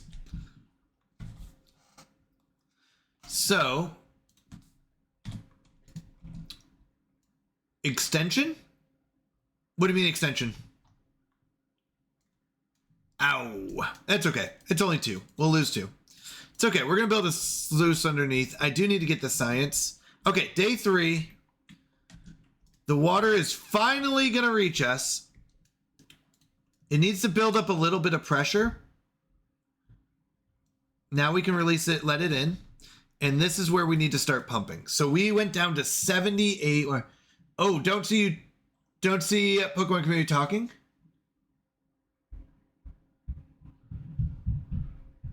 It said you don't have that ball that you tried to use. I don't know if you read that or not. All right, we're going to turn this off. We're going to turn the planks off. Let's see. You did Pokey Catch, so it tries to use the regular Pokeball, I think, or whatever Pokeball you have. What extension? If you scroll down in my About Me section, you'll see the Pokemon Community Game extension there. And you can buy more Pokeballs. So if you go to my About Me section, you'll see one of the panels is for community games. Never had. Catched 1 or 2, I think. Oh, okay. Yeah, so in the bottom section, there's a Pokemon community game.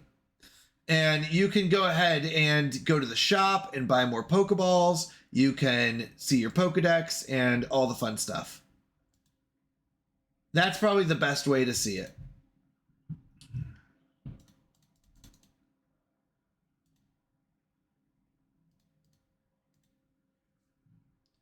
Let me know if you have trouble seeing that.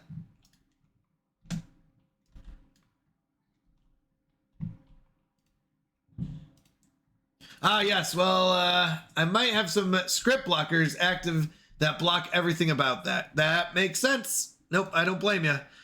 There's a lot of safety and stuff that you have to have. But yeah, everything. Yeah, I get that. But that is where the Pokemon game would show up. Everything. Nope, don't blame me though. I really don't. That's very common. Don't even see nothing under the About thing. Fun. What browser do you use, if you don't mind me asking? Or is that like scripts in Chrome?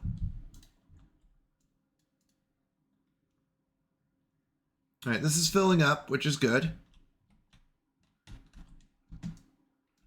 Yeah, we have 3, which means I still have 1 builder. Yeah, I should be building this now. Firefox plus no script plus DuckDuckGo plus uBlock Origin. Okay. I was just wondering, because I know other people said they were using Brave, and I've never used Brave before, and I was wondering if more people were using it or not. Okay, I need the science. I need 500 science. Well, 415 science. Brave seems to be okay. All right. They said they were running into issues with Twitch though, doing Brave. I'm still Team Firefox. Nice, nice. Does YouTube give you as many problems as Twitch does? I never had issues. Okay.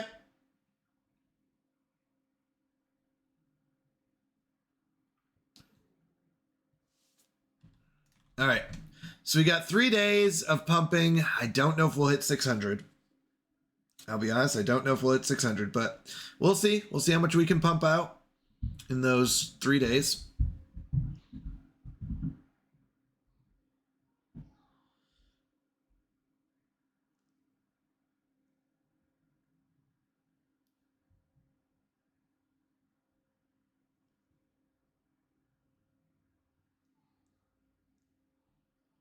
What we should have done was make this the stack we didn't build, but that's okay. I can pop out videos. So when there is a commercial going and there's a little preview in the top right, I can pop that out and make it larger and turn on the sound and put it on top of the commercial. Oh, nice. Nice. That's pretty cool.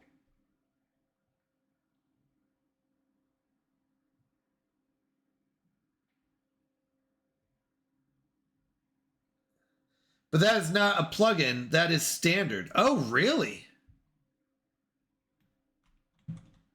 That's cool. It's meant for something else, but works for this. Oh, okay. Okay. We shouldn't be maxed out in logs. Yeah, we still have quite a bit of room.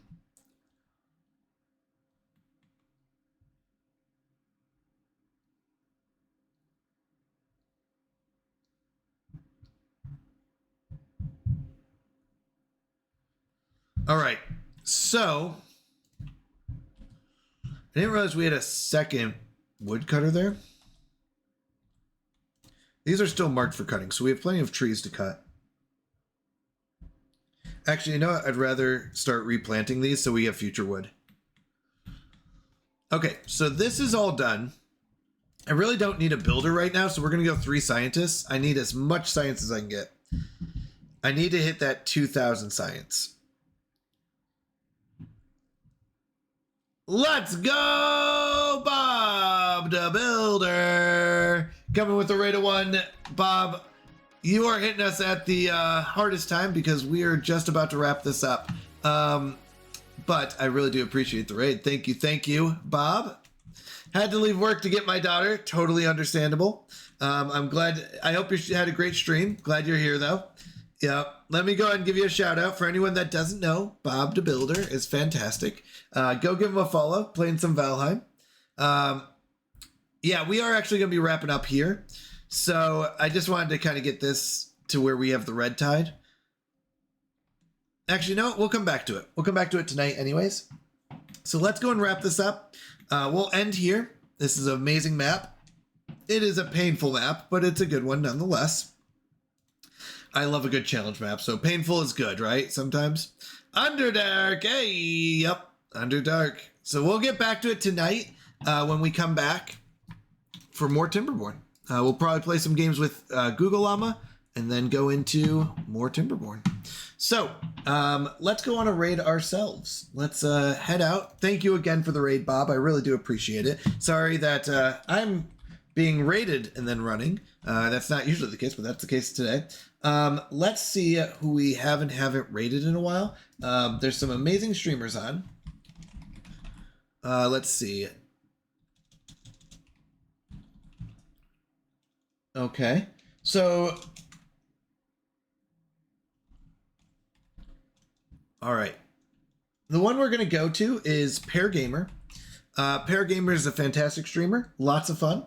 Let's make sure he's still live, because sometimes I go to raid someone and it's like, oh, we just ended, just like I did.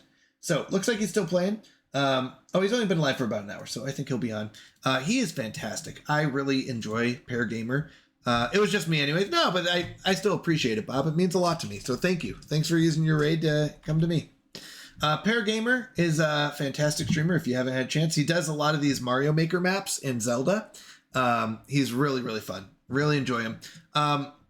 So we're going to go there. There's 2 raid messages in chat that I've sent. The first one is for subs. Here, I'll go and put the Discord link in there for you. Go on if you're not. So it's the We're Here for Your Maple Syrup and Tim Hortons Coffee. If you're a sub, feel free to copy that one. The emotes will work. If you're not a sub, feel free to use the second raid message, which will be used for the emotes will work even if you're not a sub to my channel. So we're going to head over there. Thank you so much. I hope to see you all tonight, 9 p.m. Eastern, so in about 6 hours. I may be a little late just because we are doing some music bingo or music trivia. I think it's music bingo tonight, something like that. It's new one, so we'll see. Usually it doesn't go too late, but might go a little bit past 9. Thank you. I really appreciate it. I love you all. God bless, and thanks for all your support. It really does mean a lot to me. So good night, or good afternoon. It's not night. Good afternoon, and I'll see you tonight. All right, see you later. I'll check Discord after this. Yep.